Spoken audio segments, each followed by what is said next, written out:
The manila envelope sat on my kitchen counter like a ticking bomb. I'd been staring at it for nearly an hour, the coffee in my mug long since gone cold. Inside were photographs that would confirm what I'd suspected for months, but hadn't wanted to believe. My husband of 15 years, the brilliant real estate developer Marcus Caldwell, was having an affair with his 26-year-old executive assistant. Before we jump back in, tell us where you're tuning in from, and if this story touches you, make sure you're subscribed, because tomorrow I've saved something extra special for you. That morning should have been like any other Tuesday. I should have been planning the charity gala I chaired annually, or reviewing investment portfolios, or even enjoying a rare moment of peace in our waterfront penthouse. Instead, I was sitting in stunned silence, confronting the collapse of my marriage and the staggering betrayal that came with it.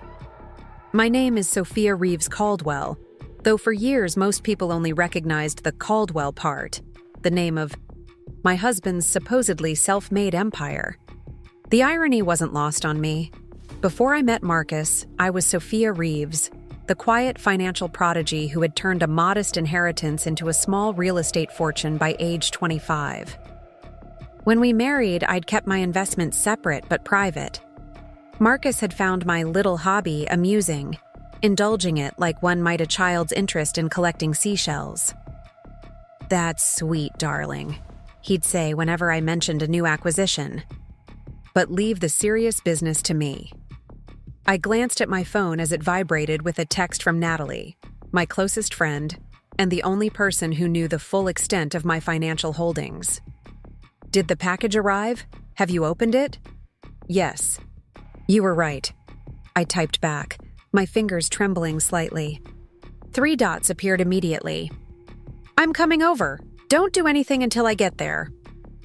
I set my phone down and finally reached for the envelope, emptying its contents onto the counter. The private investigator had been thorough. Photos of Marcus and Vanessa entering a boutique hotel downtown. Receipts for jewelry I'd never received. Bank statements showing transfers to an account I didn't recognize. And most damning of all, documents revealing plans to restructure Caldwell Developments, removing my name from associated entities. He was planning to leave me, to cut me out completely. After 15 years of supporting his dreams, hosting his business dinners, standing by his side at every ribbon cutting while he never once acknowledged how my connections and quiet guidance had helped build his success. The penthouse door clicked open. Only 2 people had access, Marcus and Natalie. "Soph?" Natalie's voice echoed through the open concept living area. She rounded the corner, her usual put-together appearance slightly disheveled. As the head of a major investment firm, Natalie rarely looked anything but polished. The fact that she'd rushed over in jeans and a wrinkled blouse spoke volumes. "It's bad," I said simply, gesturing to the spread of evidence. She scanned the documents quickly, her expression darkening. "That calculating bastard." She picked up one of the restructuring documents. "He's trying to hide assets before filing for divorce." "There's more." I slid a folder across the counter. "I had my own team dig deeper after your suspicions. He's been systematically undervaluing properties in the Westfield development to buy out his partners. The construction issues reported last quarter? Fabricated to drive down the share price." Natalie's eyes widened.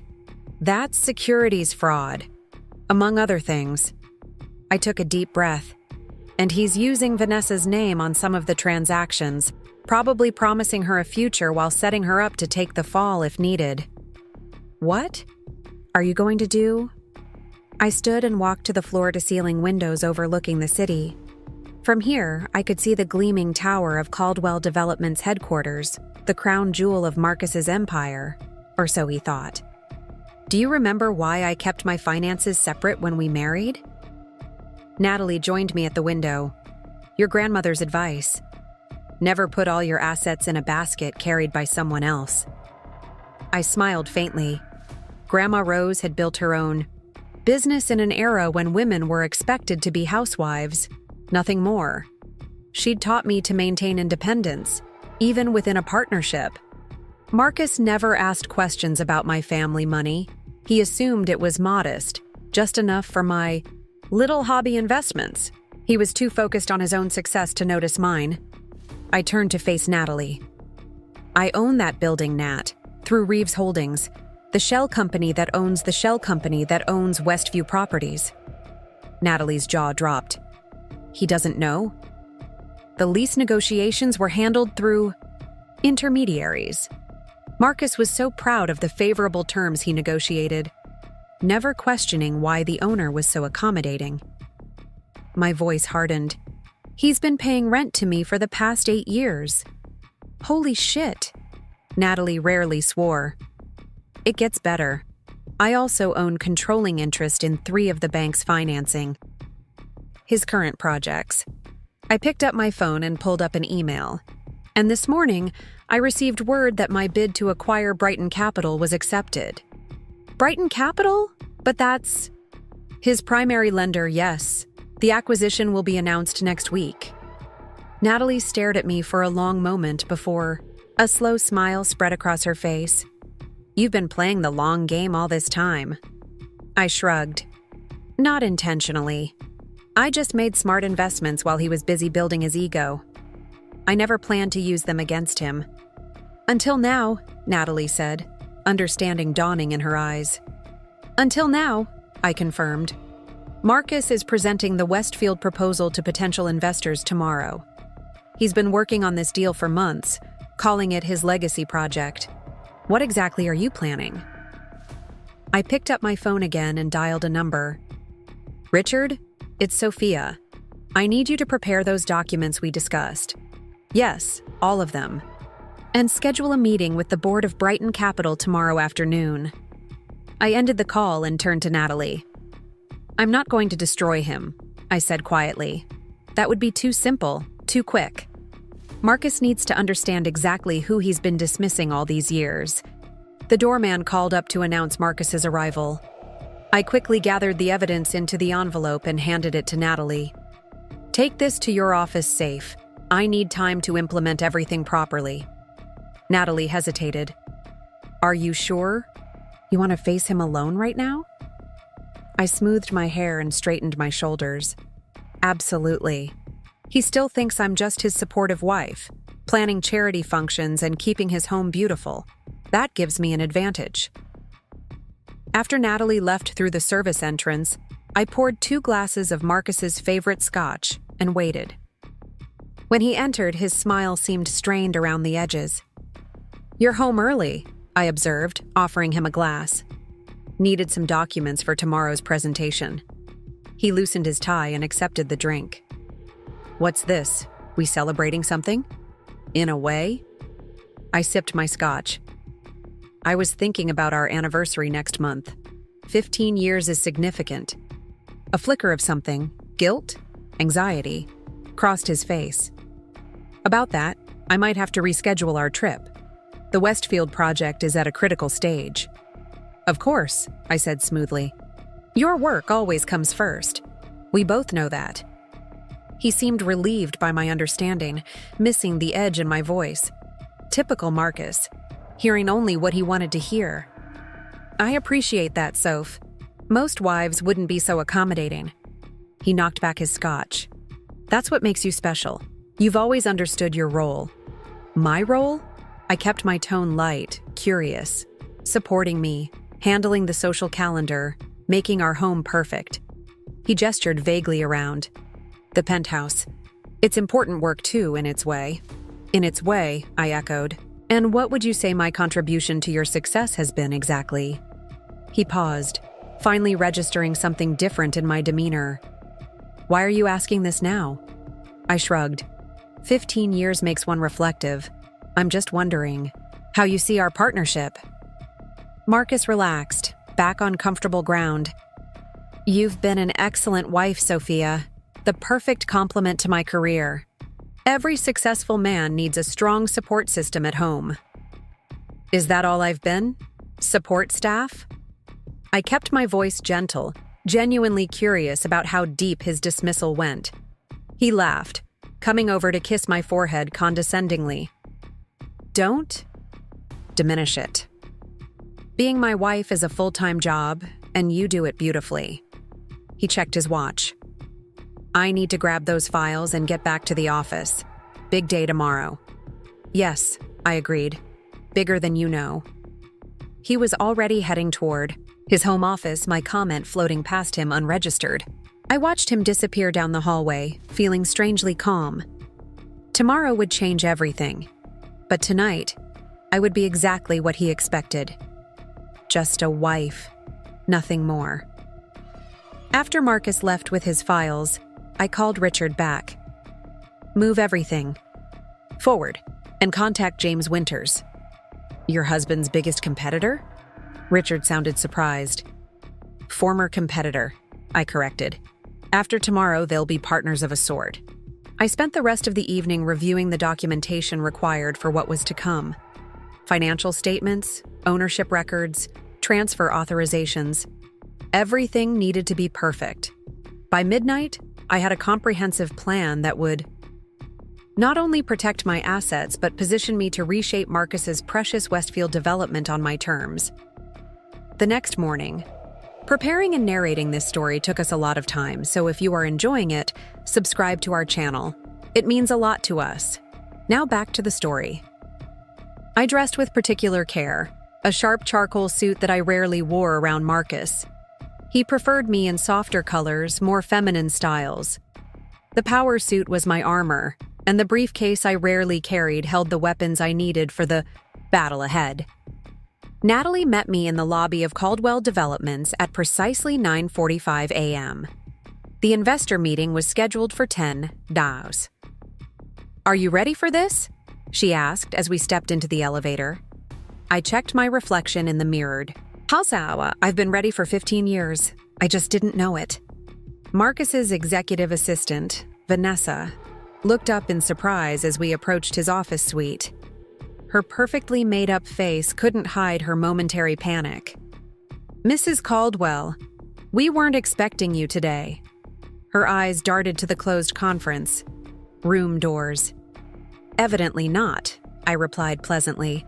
But I believe my husband would want me at this presentation. It's his legacy project, after all. Before she could respond, I walked past her desk toward the conference room, Natalie close behind. Vanessa scrambled to intercept us. He's already started the presentation. I don't think... I paused, turning to face her fully.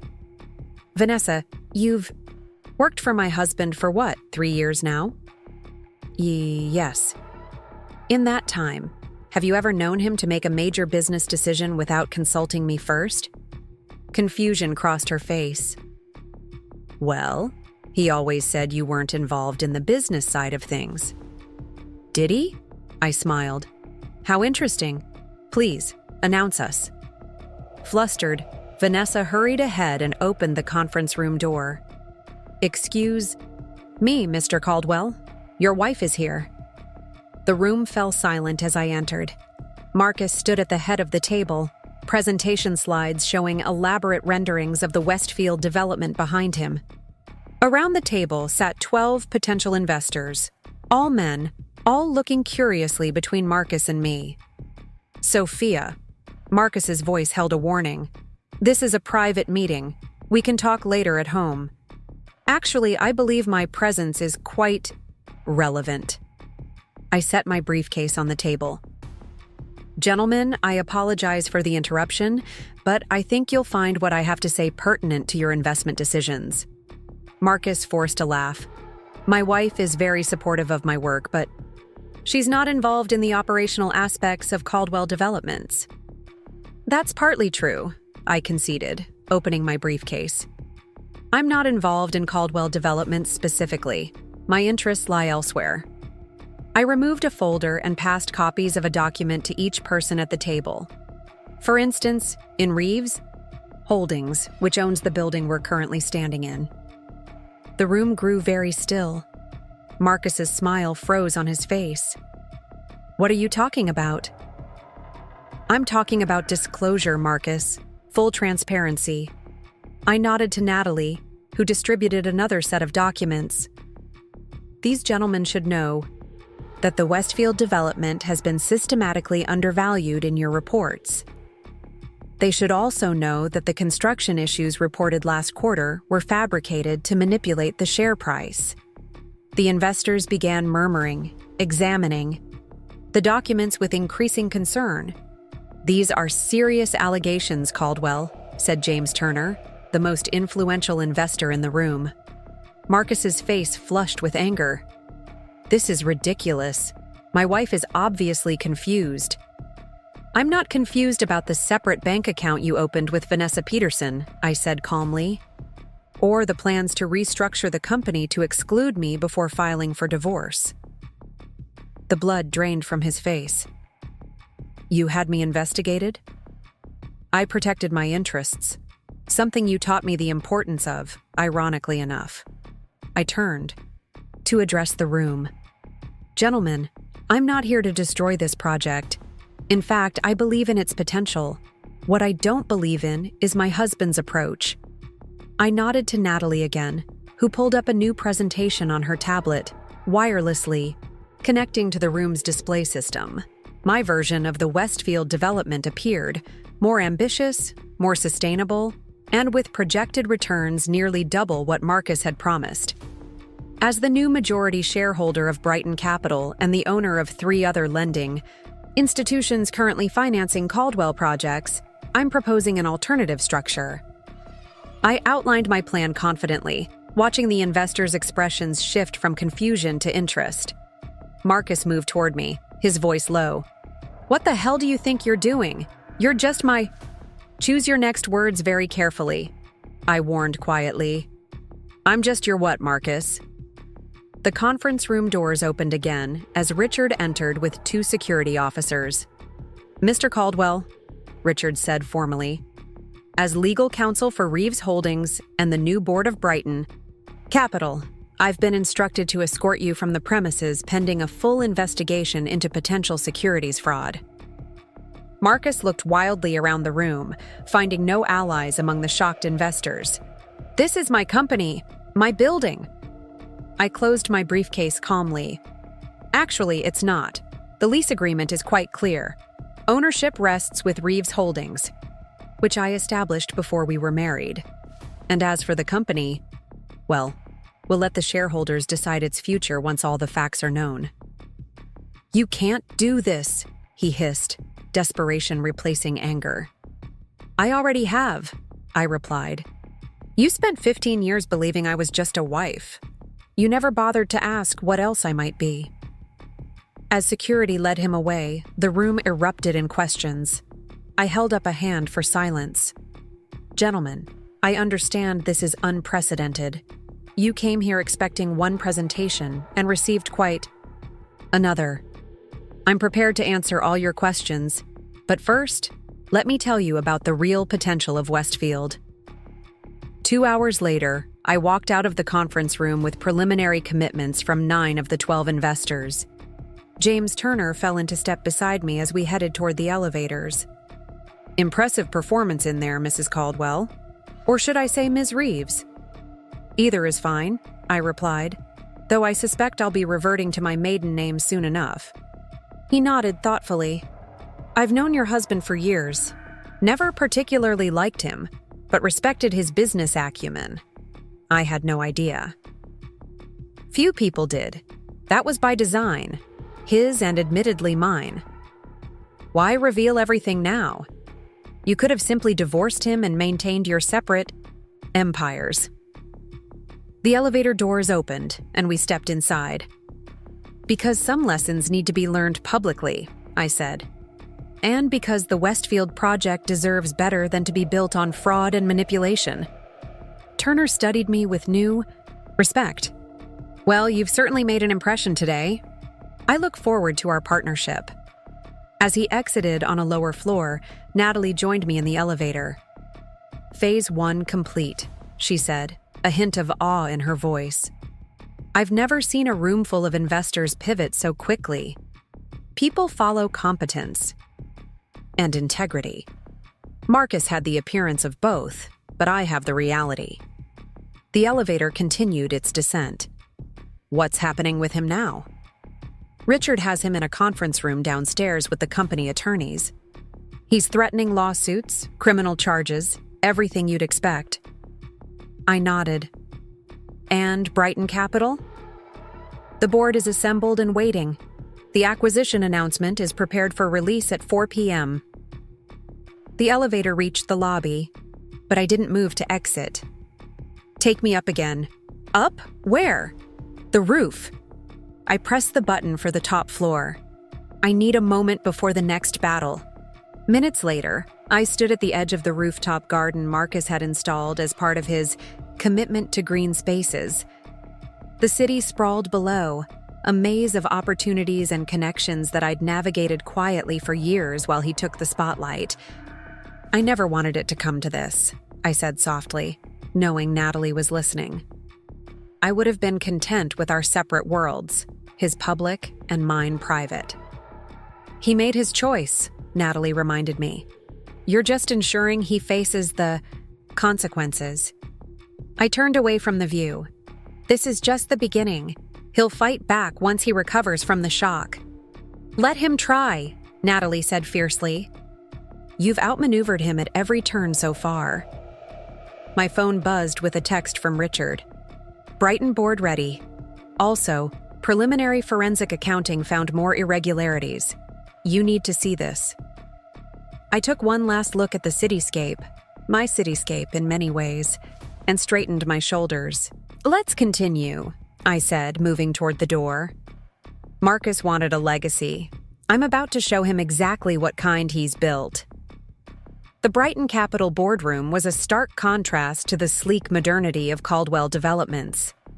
Old money had a different aesthetic, understated wealth displayed in hand-carved moldings, antique furniture, and oil paintings of stern-faced men who had guided the institution through decades of economic turmoil. I felt their painted eyes following me as I took my seat at the head of the table. Gentlemen, I began, surveying the 12 board members. Thank you for accommodating this expedited transition. As the new majority shareholder, I want to assure you that my intention is not to disrupt the excellent work this institution has done for over a century. Howard Blackwell, the silver-haired chairman who had served the bank for 40 years, leaned forward. With all due respect, Ms. Reeves, acquiring 60% of our shares in a silent takeover feels rather disruptive. I smiled. Howard had been one of my first mentors when I began building my portfolio, though he didn't know the extent of my holdings. Not a takeover, Howard, a realignment. Brighton Capital will continue its traditional banking operations, but I'm proposing an expansion of the investment division with a focus on sustainable development and women-led enterprises. Richard distributed comprehensive prospectuses outlining my vision. I gave them a moment to scan the documents. You're projecting a 30% increase in returns within 3 years, noted Eliza Winters, one of only 2 women on the board.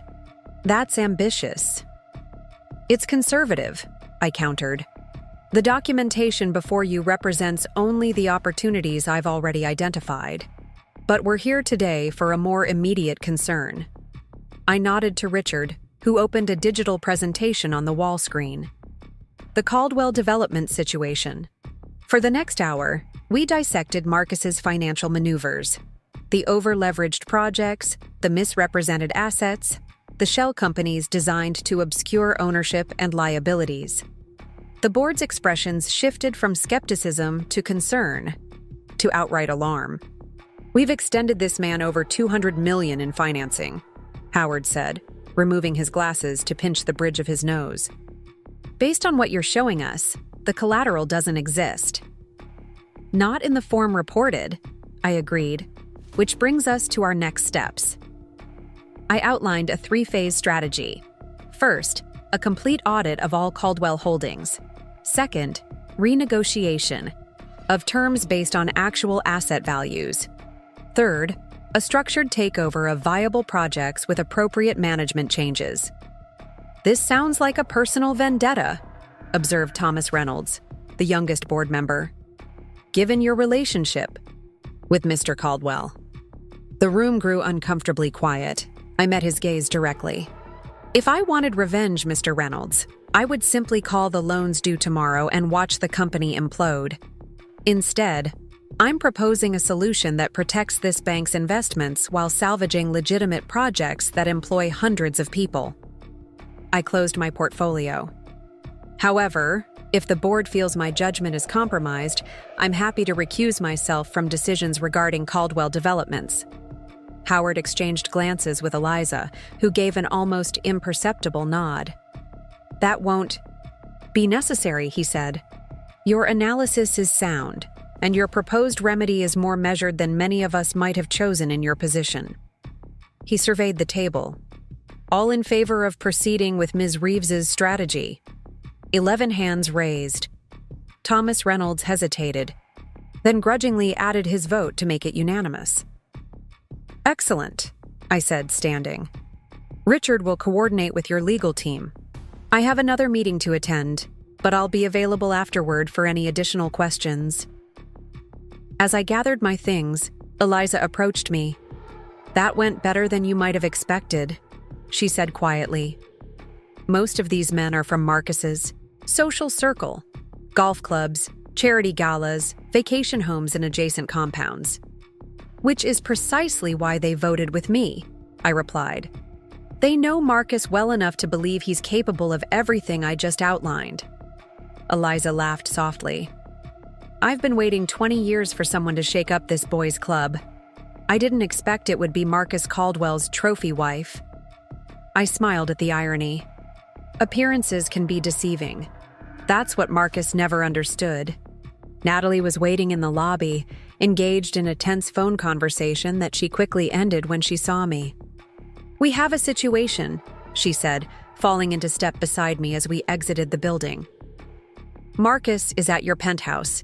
He's demanding to speak with you, threatening to destroy personal property if you don't meet him. I checked my watch. He's moved faster than I expected. What about the security team at Caldwell Developments?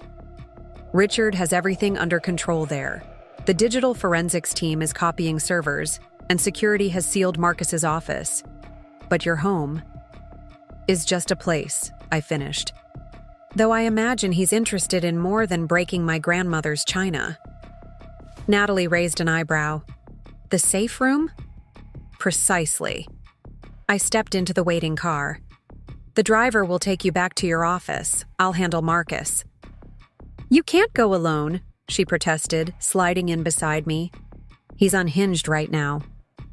All the more reason for you to maintain distance.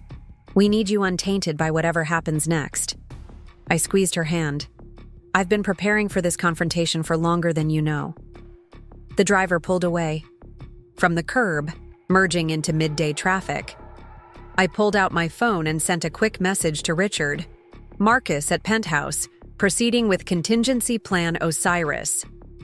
His reply was immediate. Team on standby. Be careful. The drive to my building took 20 minutes in lunch hour congestion. I used the time to center myself, reviewing what I knew about Marcus's psychological patterns. He would be angry, yes, but underneath that would be fear. Fear of exposure. Fear of losing his carefully constructed image. Fear of me. That fear made him dangerous, but also predictable.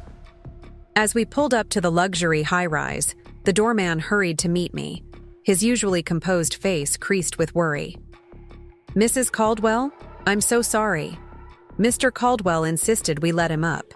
He said he'd forgotten his key. When we called up and got no answer, It's all right, George, I assured him. My husband is still a resident here. You made the right call. He seemed... George hesitated. I know. Please call Mr. Daniels in security. Tell him Protocol 3 is in effect. Understanding dawned in George's eyes. He had been with the building for decades and knew that Protocol 3 meant recording everything and having emergency services on discreet standby. In the elevator, I removed a small device from my purse. A panic button connected directly to both building security and a private team I had on retainer. Marcus had never known about this precaution, one of many I'd put in place over the years, as I'd watched his temper worsen and his business ethics deteriorate. The elevator opened directly into our penthouse foyer. I stepped out to find the normally immaculate space in disarray. A shattered vase lay in pieces on the marble floor. Family photos had been swept from the console table, and Marcus stood in the center of the living room, a tumbler of scotch in his hand, his tie loosened and jacket discarded. "There she is," he said, his voice deceptively calm. "The mastermind, the puppeteer, my wife." He spat the last word like it was poison. "Hello, Marcus." I set my purse down carefully, keeping the panic button palmed in my right hand. "I see you've been redecorating." He laughed, a harsh sound with no humor. 15 years, Sophia. 15 years of marriage, and I never knew you at all." "That's not true," I said, remaining by the elevator. "You knew exactly who I was. You simply chose not to see it." He drained his scotch and slammed the glass down on a side table. "Don't give me that philosophical bullshit. You deliberately deceived me. Built your little empire in secret while playing the dutiful wife. My investments were never a secret, Marcus. You signed our prenuptial agreement. You knew my family had money." "Family money," he scoffed. "A few million at most, I thought. Not enough to—" He gestured expansively. "To do this. To humiliate. Me in front of everyone who matters." I took a cautious step forward. "Is that what bothers you most? The public embarrassment? Not the fraud you committed? Not the affair with Vanessa? Not the plans to divorce me and leave me with nothing?" His expression darkened. "You had no right to interfere with my business, no right to investigate me. And you had no right to betray me," I countered, my voice steady. "But here we are." Marcus moved toward the bedroom hallway, and my grip tightened on the panic button. The safe room was accessible through our bedroom closet, a secure space where I kept important documents, family heirlooms, and a hard drive containing backups of everything I'd discovered about Marcus's business dealings. "What I don't understand," he said, his voice dropping dangerously, "is why now? If you've been secretly controlling all these assets for years, why expose everything today? I didn't start this, Marcus. You did, with your plans to restructure the company, to cut me out, to blame me for irreconcilable differences while you built a new life with Vanessa." I watched him carefully. "Did you really think I wouldn't protect myself?" He moved suddenly, heading down the hallway toward the master bedroom. I pressed the panic button once, the signal for security to monitor but not intervene, and followed. I found him in our walk-in closet, pulling designer clothes from their hangers and tossing them aside, searching for the hidden door to the safe room. "It's not there anymore," I said from the doorway. "I had it relocated last year during the renovations." He whirled to face me. "Where is it? Where are you keeping the files?" "What files do you think I have, Marcus? Don't play games with me." He slammed his fist against the wall. "The offshore accounts, the transactions with Meridian Partners. You shouldn't even know about those." I raised an eyebrow. "Meridian Partners? The developer who mysteriously withdrew from the Hudson Yards project after your private meeting last year? The one who transferred $3 million to a Cayman Islands account 3 days later?" The color drained from his face. "How could you possibly? You're not the only one with connections in this city. The difference is mine are loyal to me, not my money." Marcus lunged forward suddenly, grabbing my upper arms. "Tell me what you've done with those files, Sophia. Now." I didn't struggle, maintaining eye contact. "Remove your hands, Marcus. You don't want to add assault to your growing list of legal problems." For a moment, I thought he might actually strike me. Something dark and unfamiliar flashed in his eyes, the desperate fury of a man watching his life unravel. Then, abruptly, he released me and stepped back. "This isn't over," he said quietly. "You may have won the first round, but you have no idea what you're dealing with." "Actually, I do." The 3 men you met with in Geneva last month? They're already under investigation by international authorities. Your friend Senator Williams? He's distancing himself as we speak. Apparently, he never received those campaign contributions you claim to have arranged. With each revelation, Marcus seemed to physically diminish, his confident facade crumbling. You've been monitoring me for years, he realized. All those business trips I took alone because you were too busy with your charity work. I never wanted it to come to this, I said truthfully. I was content to let you have your public success while I built my own legacy quietly. But when you conspired to destroy me— I wasn't destroying you, he interrupted. I was setting you up for life. The divorce settlement would have been generous. Generous? I laughed incredulously. You were going to give me 20% of what was already legally mine. You were going to portray me as the failed wife who couldn't give you children, who didn't understand your vision, who had to be replaced with a younger model. That's not— It is. I've seen the drafts of the press statement, Marcus, the one Vanessa helped you prepare. He sank onto the bench in the center of the closet, suddenly looking exhausted. What do you want, Sophia? Money? The company? Revenge? I studied him. This man I had loved for 15 years. The ambitious dreamer who had swept me off my feet, whose drive I had admired, whose vision I had supported. Somewhere along the way, that man had disappeared, replaced by someone consumed by greed and ego. I want what I've always wanted, I said finally. A fair partnership. Respect for my contributions. Honesty. He looked up, a flicker of hope crossing his face. You mean, not between us, I clarified. That's over. I mean in business. The projects you've started have merit, Marcus. The people who work for you deserve better than to lose everything because of your poor choices. I moved to the bedroom. Window, looking out at the city we had both in our different ways, worked to shape. I'm offering you a choice. Option 1. I proceed with the full audit. Every irregularity is reported to the appropriate authorities. Every partner you've deceived learns the extent of your fraud. Caldwell Developments is dissolved, and you face whatever legal consequences emerge. And option 2? He asked quietly. You step down voluntarily. Announce a personal sabbatical to deal with health issues or family matters, whatever face-saving story you prefer. A restructured Caldwell Developments continues under new management, with you retaining a small equity stake but no operational control. He was silent for a long moment. And Vanessa? The question stung more than I wanted to admit. Even now, facing professional ruin and possible criminal charges, he was thinking of her. That's your personal business, I said coolly. But if you're asking if she has a place in the restructured company, the answer is no. Marcus stood slowly. I need time to consider my options. You have until tomorrow morning.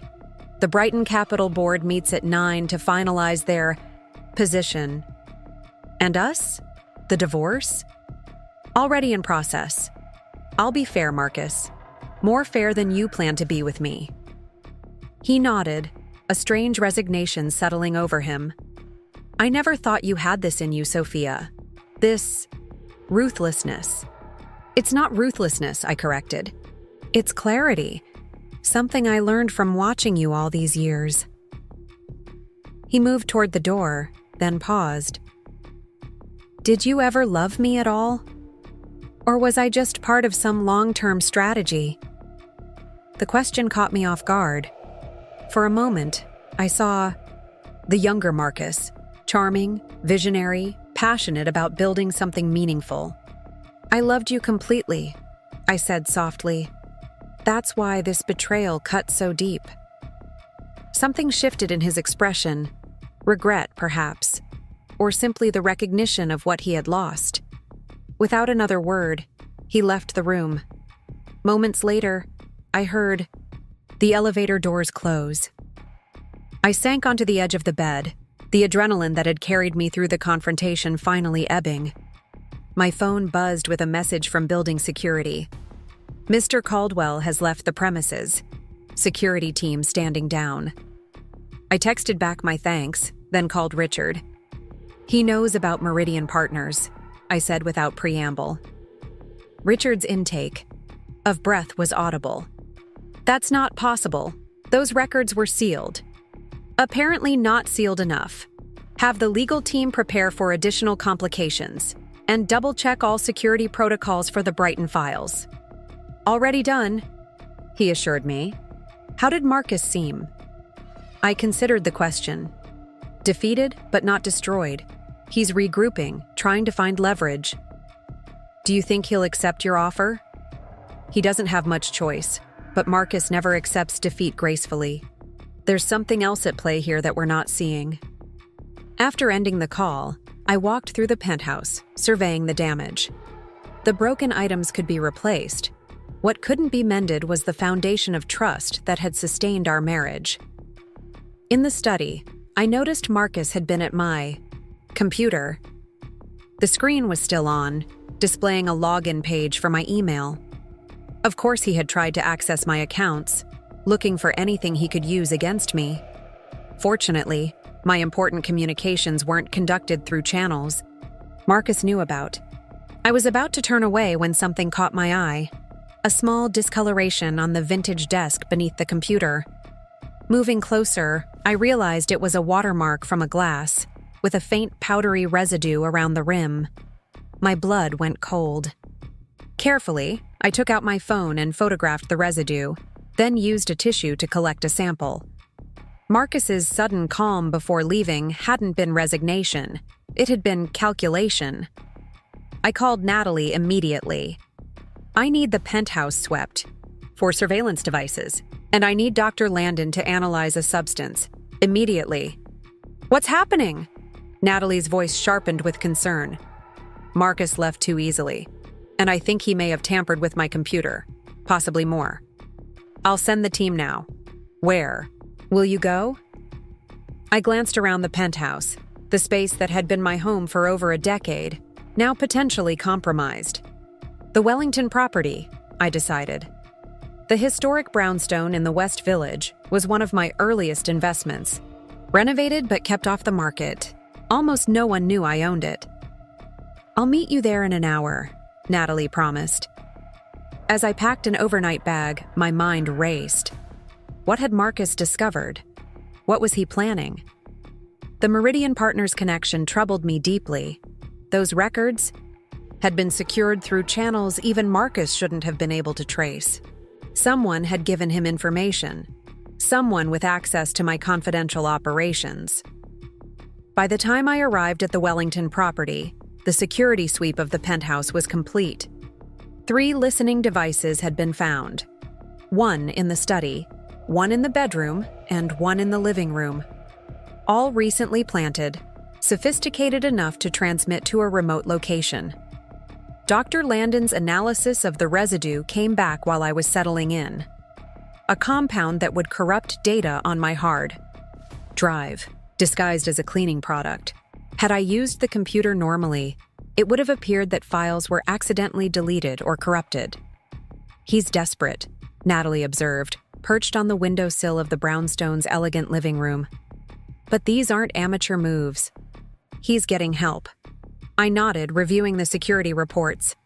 Professional-grade surveillance equipment, access to specialized chemicals. This goes beyond Vanessa or his usual business associates. The Meridian connection, she mused. Those weren't just business partners, were they? No, I admitted, something I hadn't confided even to her before. They're rumored to have ties to organized criminal enterprises in Eastern Europe. Money laundering primarily, but their reach extends into legitimate businesses. Natalie's eyes widened.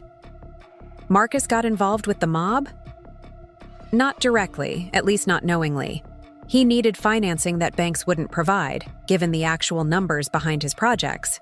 Meridian offered terms that seemed too good to be true. Because they needed to clean money through his developments, Natalie concluded. And now that you've threatened his operations, I've potentially disrupted theirs as well. I moved to the window, scanning the street below. Which means we're not just dealing with Marcus anymore. The stakes have escalated. We should go to the authorities, Natalie suggested, with what you know about Meridian. Not yet, I interrupted. We need more concrete evidence. And we need to understand exactly how deep Marcus's involvement goes before we expose anything. My phone rang, a secure line connected to Richard's private number. Marcus has made his decision, Richard reported. He's accepting option 2. His resignation letter has been drafted and will be released tomorrow morning. He's requesting a meeting with you tonight to discuss terms. I exchanged glances with Natalie. Where? The Hamilton Club. Private dining room, 8 o'clock. He's insisting on meeting alone. The Hamilton Club was old New York at its most exclusive, a members-only establishment where privacy was paramount and security discreet but omnipresent. It was neutral ground, a place where neither of us would risk a public scene. Tell him I agree, I decided. But ensure our security team has the surrounding area monitored. After ending the call, Natalie voiced what we were both thinking. It could be a trap. Of course it is, I agreed. The question is, what kind? A final attempt at reconciliation? A threat? Or something more sinister? The answer would determine my next move in this high-stakes game, a game that had begun as a marital betrayal, but was rapidly expanding into something far more dangerous. I spent the next several hours reviewing everything we knew about Marcus's connections to Meridian partners. The shell companies, the unusual financial transactions, the meetings that appeared on no official calendar. A pattern emerged. 1. That suggested Marcus had been drawn in gradually, perhaps unknowingly at first, until he was too compromised to extricate himself. It explained his increasing desperation over the past year, the risks he'd been taking with company assets, the pressure he'd placed on his executive team to deliver impossible results. He wasn't just building his legacy. He was trying to stay ahead of forces that wouldn't tolerate failure. By 7 o'clock, I was prepared for the meeting.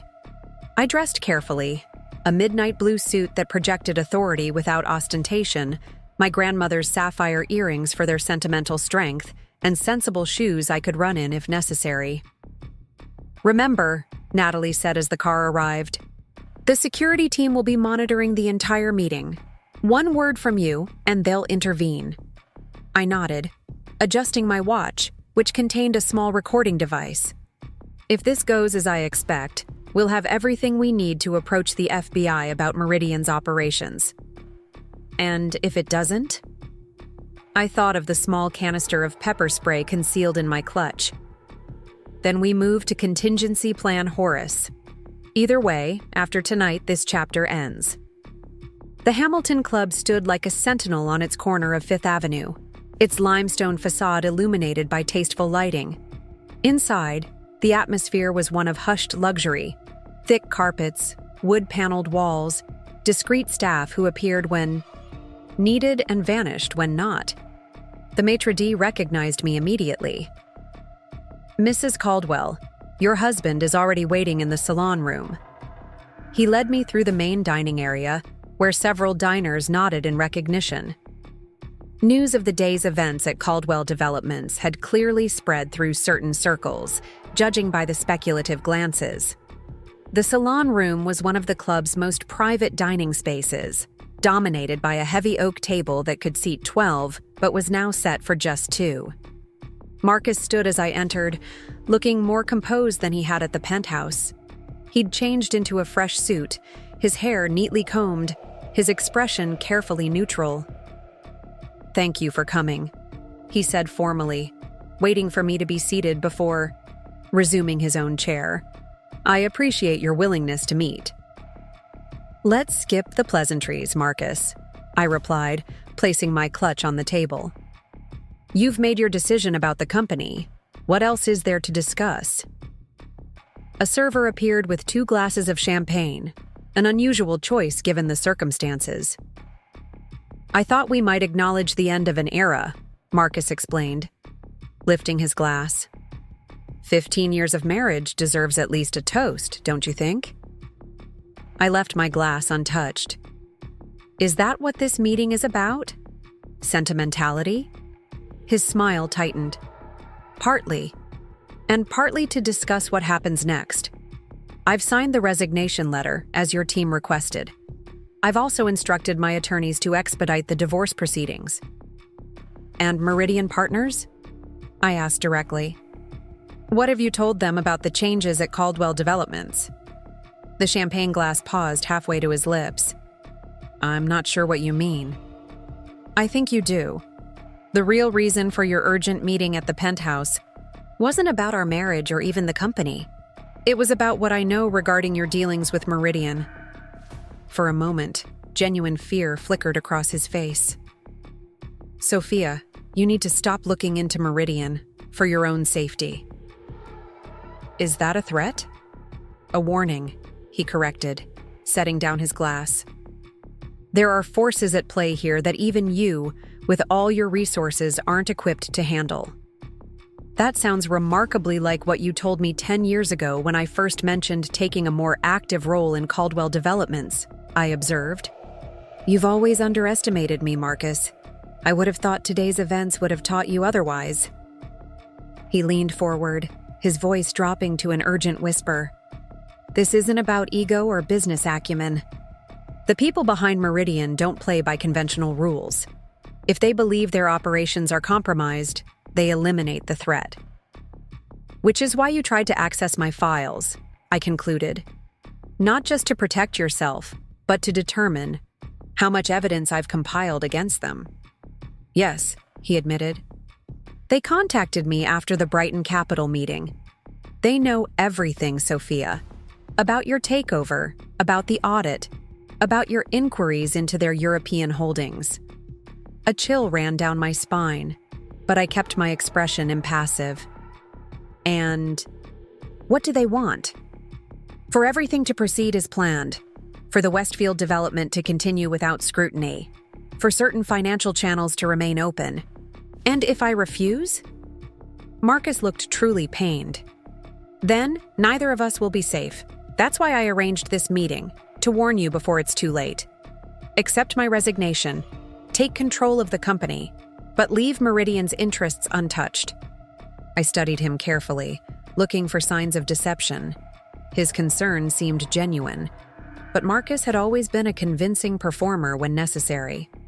Why should I believe you're not simply trying to protect your own position, using Meridian as a bogeyman to preserve your stake in the company? Because I'm leaving regardless, he said quietly. After tonight, I'll be on a plane to a destination even you won't be able to trace. The resignation is real, Sophia. So is the danger. I sat back, processing this unexpected development. You're running. Surviving, he corrected. Something you should consider as well. I don't run from threats, Marcus. You know that. He smiled sadly. Yes, it's one of the things I always admired about you, even when it frustrated me beyond reason. He reached into his jacket pocket and withdrew a small flash drive. This contains everything I know about Meridian, their real ownership structure, their methods, their vulnerabilities. I'm giving it to you as a wedding present. I didn't reach for it. Why would you do that? If they're as dangerous as you claim, this would be signing your death warrant. Because despite everything, I did love you once. And because I'm not the monster you think I am. Just a man who made increasingly poor choices and couldn't find a way back. He placed the drive on the table between us. Take it or don't, but know that whatever you decide, after tonight, our paths will never cross again. The weight of finality in his voice gave me pause. This wasn't the confrontation I had expected. Not a trap, but a farewell. I picked up the drive, considering my options. What about Vanessa? She left this afternoon. Dubai, I believe, with a rather generous severance package. Funded by my personal accounts. the legitimate ones. He stood, adjusting his cuffs in that characteristic gesture I had watched thousands of times. I should go. My flight won't leave for another hour, I finished for him, giving you time for one last dramatic exit. A ghost of his old smile appeared.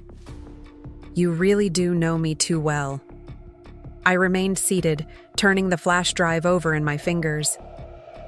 I'm not letting Meridian continue their operations through Caldwell. Assets, Marcus. Whatever is on this drive, whatever you know, it's going to the authorities. He nodded, resignation in his posture. I expected nothing less. Just be careful. Set up the proper protections before you move. As he turned to leave, a question that had gnawed at me for years finally surfaced. When did it change for you? When did I go from partner to accessory in your mind? Marcus paused at the door, his back to me. It was never a single moment. Just a slow drift.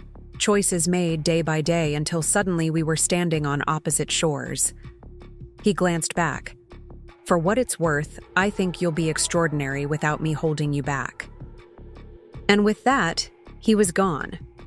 Walking out of the salon room and out of my life with the same confident stride that had first caught my attention across a crowded charity gala 15 years ago. I signaled to the security team through my watch that the meeting was over, then called Richard. Marcus is leaving the country tonight, I informed him. He's provided information about Meridian Partners that we need to verify immediately. And the company transition?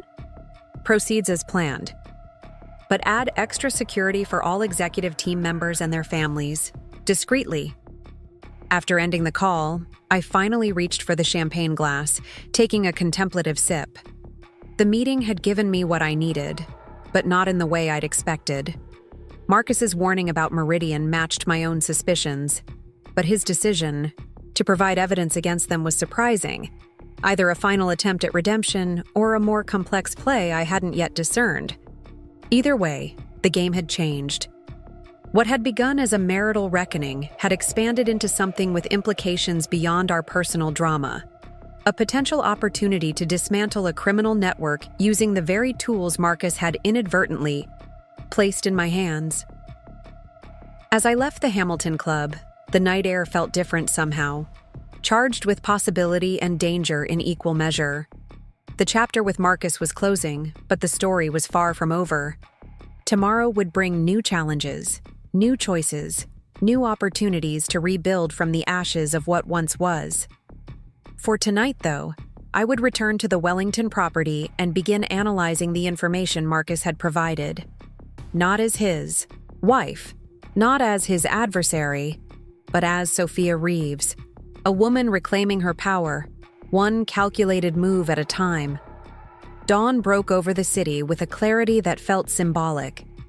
I had been awake for hours, analyzing the contents of Marcus's flash drive, with Richard and a cybersecurity specialist named Maya, whom Natalie had brought in. The information was explosive. Detailed records of Meridian's operations, including names, dates, transaction histories, and communications that implicated not just Marcus, but several prominent business figures in our circle. This is extraordinary, Maya said, rubbing her tired eyes. With this evidence, the FBI could potentially dismantle Meridian's entire North American operation. Richard looked skeptical. Assuming it's legitimate, Marcus could have fabricated this to send us on a wild goose chase while he escapes with Meridian's actual assets. I shook my head, studying a particular document on the screen. This is real. See this signature structure on the Latvian holding. Company? I've seen it before in documents my financial team flagged 3 years ago when we were considering acquiring Hartwell Properties. You never mentioned that connection, Natalie said, surprise evident in her voice. Because I didn't pursue Hartwell once I saw these indicators, I explained. I recognized the pattern as potentially problematic, but didn't have enough evidence to warrant deeper investigation. Now, the puzzle pieces are fitting together. Maya pointed to a series of banking transactions. These transfers match the timeline of the Westfield development funding. If Meridian was using Caldwell developments to launder money, then the entire project is compromised, Richard concluded grimly. And so are all the investors Sophia brought on board yesterday. The weight of that responsibility settled heavily on my shoulders. I had convinced those investors to back Westfield, based on my restructuring plan, my assurances of transparency and ethical management. If the project was irredeemably tainted by Meridian's criminal activities, those investors would lose millions, and my credibility would be destroyed. We need to contain this before the markets open, I decided, checking my watch. It was just after 6 a.m. Natalie, contact the investors individually. Tell them we've discovered irregularities that require postponing the funding round. Richard, prepare the legal framework for potentially unwinding the entire Westfield project. And Meridian? Maya asked quietly. If they suspect we're dismantling their operation. They already suspect, I said, thinking of Marcus's warning. Which is why we're implementing full security protocols effective immediately. Maya, can you scrub any digital footprint of this meeting and our analysis of these files? She nodded confidently. Already in progress. I'm also setting up honeypot systems to detect any intrusion attempts. Good. I'll contact our federals. Connections within the hour. I closed my laptop. But first, I need to address the Brighton Capital Board and the Caldwell executive team. Both meetings are scheduled for 8 a.m. Natalie looked concerned. You can't be in two places at once. And after being up all night? I'll handle Brighton remotely, I decided. My physical presence is more important at Caldwell. The employees deserve to hear directly from me about what's happening. As the others continued working, I took a moment alone on the brownstone's rooftop garden. The city was coming alive. Beneath me, unaware of the financial earthquake about to ripple through certain sectors. My phone buzzed with a message from an unfamiliar number. Flight diverted. Package compromised. Trust no one. Marcus, using our old emergency code. I deleted the message immediately, but its implications were clear. Marcus hadn't escaped as planned, and the information he'd given me might have been discovered. We needed to move faster. By 7:30 a.m., I was entering the Caldwell Developments headquarters through a private entrance, accompanied by 2 security specialists from a firm I'd contracted years ago as a precaution. The early morning staff barely recognized me. Most had only seen photos of Mrs. Caldwell at company events, always elegantly dressed and smiling beside Marcus. Today, in a sharp suit with my hair pulled back severely, I moved through the lobby, with purposeful strides that demanded attention. In the executive conference room, Richard had assembled the company's top leadership, 15 men and 3 women who looked equal parts confused and apprehensive. Many had been recruited by Marcus. Personally, their loyalty purchased with generous compensation packages and the prestige of association with Caldwell's perceived success. Good morning, I began, taking the position at the head of the table that had always been Marcus's. For those who don't know me, I'm Sophia Reeves-Caldwell. As of yesterday, I control the majority interest in this company through direct ownership and financial leverage. Murmurs rippled through the room. Gregory Phillips, the CFO who had always treated me with thinly veiled condescension at company functions, spoke up first. With all due respect, Mrs. Caldwell, your husband has tendered his resignation, effective immediately. I finished for him, nodding to Richard, who distributed copies of Marcus's letter. Mr. Caldwell is no longer affiliated with this company in any operational capacity. The shock in the room was palpable. Phillips scanned the resignation letter, his complexion paling. This is unexpected, he managed. May I ask what precipitated such a sudden change? Financial irregularities that have placed the company in a precarious position, I replied evenly. Irregularities that, as CFO, you should have identified and reported years ago. Phillips sputtered indignantly. I assure you, all financial reporting has followed standard. Save it, Gregory. I cut him off. The forensic accounting team has already documented multiple instances where you signed off on fraudulent statements. The question now is whether you were complicit or merely incompetent. The room fell silent, everyone suddenly avoiding eye contact with Phillips, whose face had gone from pale to flushed with anger. You can't come in here and make accusations. I can, and I am, I said firmly. But that's not why I called this meeting. We have a more immediate crisis to address. I outlined the situation in broad strokes: the discovery of potential money laundering through company projects, the need to pause certain developments pending investigation, the restructuring that would commence immediately to protect legitimate business operations. Each of you will be interviewed by our legal team today, I continued. Those cleared of involvement in any illegal activities will be offered positions in the restructured organization. Those implicated will be referred to the appropriate authorities. Elena Martinez, the head of HR, raised her hand tentatively. What about the employees? There are over 300 people who depend on this company for their livelihoods. It was the first question that showed concern beyond self-interest, and I appreciated it. All staff below executive level will continue to receive full salary and benefits during the investigation period, I assured her. No one is being punished for mistakes made at the top. In fact, I'll be addressing the full staff at noon to reassure them personally. As the meeting continued, I observed the reactions around the table. Some executives appeared genuinely shocked, probably those who had been kept in the dark about Marcus's dealings with Meridian. Others showed more calculated responses, carefully, measuring their words and exchanging furtive glances. These were the ones to watch closely. By the time we adjourned, I had mentally sorted the room into 3 categories: potentially salvageable, definitely complicit, and still uncertain. Richard would handle the interviews while I conducted the Brighton Capital meeting virtually from Marcus's, now my, office. As the executives filed out, Phillips lingered behind. This is a mistake, he said, his voice low and threatening. You have no idea what forces you're dealing with. Actually, Gregory, I know exactly what I'm dealing with, I replied calmly. The question is, do you? Because right now, you're standing on the wrong side of both legal and ethical lines. His expression hardened. Marcus built this company from nothing. You have no right. I have every right, I interrupted.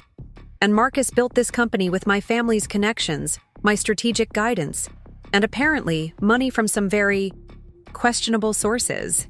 Sources that you helped conceal. Phillips took a step toward me, but Richard moved between us. I suggest you leave now, Mr. Phillips, he said firmly.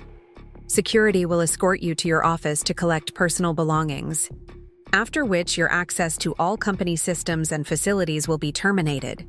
For a moment, I thought Phillips might physically lash out. Instead, he straightened his tie, a gesture so reminiscent of Marcus that it was almost jarring. You'll regret this, he said quietly. Both of you. After he left, Richard turned to me with concern. He's going to contact Meridian. I'm counting on it, I replied. Maya is monitoring all communications from his devices. We need to identify all of Meridian's connections within the company as quickly as possible. In Marcus's office, a space designed to impress with its sweeping views and ostentatious furnishings, I prepared for the Brighton Capital video conference. My own team had already swept the room for surveillance devices and set up secure communications channels. The meeting with Brighton proceeded more smoothly than the Caldwell executive session. Howard Blackwell had clearly prepared the board for significant revelations, and my structured approach to unwinding potentially compromised investments while protecting the bank's legitimate holdings was received with grim approval. This could have been catastrophic for the institution, Howard acknowledged.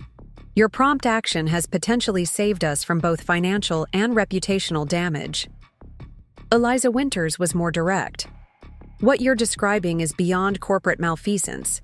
These are serious criminal activities with international implications. Which is why I've initiated contact with federal authorities, I confirmed. A joint task force from the FBI and Treasury Department will be arriving this afternoon to begin their investigation. And Mr. Caldwell? Thomas Reynolds asked, his earlier skepticism now tinged with concern. Where does he stand in all this? I chose my words carefully. Mr. Caldwell has provided certain information that may be helpful to the investigation. His current whereabouts are unknown. That wasn't entirely true. Maya had traced the origin of Marcus's text message to a small airfield in Connecticut, suggesting his international flight had indeed been diverted.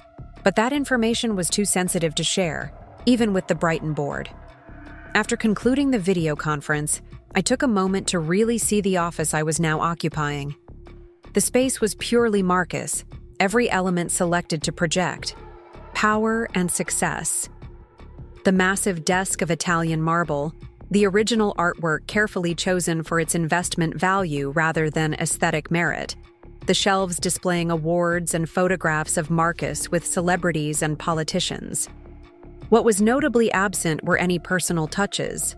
No family photos beyond the obligatory wedding portrait, no mementos of shared experiences, nothing that suggested a life beyond business achievements. Had the office always been this cold? Or had Marcus systematically removed signs of our connection as he planned his exit strategy? My reflections were interrupted by a soft knock. Elena Martinez stood in the doorway, her expression troubled. Ms. Reeves, I'm sorry to disturb you, but there's a situation developing in the bullpen. Several employees have received anonymous texts suggesting the company is being investigated for criminal activity. Rumors are spreading, and people are getting nervous. I checked the time. It was just after 10 a.m., 2 hours before my planned address to the staff. Thank you for letting me know, Elena. I'll come down now rather than waiting for the scheduled meeting. She looked relieved. I think that would help. People trust you more than they would a formal corporate statement. They don't know me, I pointed out as we walked toward the elevator. Elena smiled slightly. They know more than you think. Many have seen how Mr. Caldwell treated you at company events, dismissing your input, talking over you. And yet you always showed genuine interest in their projects, remembered their names, asked about their families. It made an impression. Her observation surprised me. I had always assumed my interactions with Caldwell employees were seen through the lens of my role as the boss's wife, pleasant but inconsequential social niceties. The main workspace of Caldwell Developments occupied the entire 38th floor, an open concept area where project teams collaborated at clustered workstations, surrounded by glass-walled meeting rooms and breakout spaces. As we stepped off the elevator, the usual buzz of activity was replaced by hushed conversations and worried glances. Elena led me to a small platform used for informal announcements. Conversations ceased as employees noticed my presence, uncertainty evident in their expressions. Good morning, I began, my voice carrying across the suddenly silent space. I know many of you have heard rumors this morning about changes at Caldwell Developments. Some of those rumors may be concerning, so I wanted to address them directly, rather than waiting for our scheduled meeting. I paused, looking out at the faces watching me. Young designers, mid-career project managers, administrative staff who kept everything running smoothly. These people weren't responsible for Marcus's decisions or Meridian's criminal activities. The truth is that Caldwell Developments is undergoing significant restructuring, effective immediately. Marcus Caldwell has resigned as CEO, and I have assumed control of the company's operations pending a comprehensive review of all projects and partnerships. Murmurs rippled through the crowd. I held up a hand for quiet. I know this is unsettling news. You came to work today expecting business as usual and instead found yourselves in the middle of a corporate upheaval. For that disruption, I apologize. What I want to emphasize is this: the changes occurring are at the executive level only. Your jobs are secure, your benefits remain intact, your projects will continue, though some may be reassessed in the coming weeks. The tension in the room visibly decreased, but questions remained in many eyes. Transparency will be a cornerstone of the restructured organization, I continued. You deserve to know what's happening with the company you've helped build. Over the next few days, each department will receive detailed briefings from their new management teams. For now, I ask for your patience and continued professionalism as we navigate this transition. A hand raised from the middle of the room, a young woman I recognized as part of the urban planning team. Ms. Reeves, there are rumors that the FBI is investigating the company. Is that true? Direct and unavoidable, I appreciated her courage in asking what many were thinking. Federal authorities are investigating certain financial transactions related to specific projects, I acknowledged.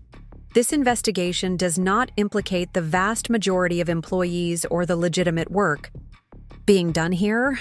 Anyone contacted by investigators should cooperate fully, with the knowledge that the company will provide legal support to non-executive employees as needed. More hands went up, and for the next 20 minutes, I answered questions as candidly as possible without compromising the developing investigation. By the time I concluded, the atmosphere had shifted from fearful uncertainty to cautious optimism. As I turned to leave, Elena touched my arm lightly. That was exactly what they needed to hear, she said quietly. Honesty without panic. Sometimes, the truth is the most effective crisis management tool, I replied. Please keep me informed of any further developments on the floor. Back in the executive suite, I found Richard in intense conversation with Maya, both looking at her laptop, with concerned expressions. What's happened? I asked, closing the door behind me. Maya turned the screen toward me. We intercepted an encrypted message from Phillips's personal device before security escorted him out. It was addressed to an anonymous recipient, but mentioned contingency protocols and asset recovery. Meridian's cleanup operation, I surmised. They're moving to contain the situation. Richard nodded grimly. Which likely includes eliminating liabilities. Marcus's diverted flight wasn't an accident. The implication was clear.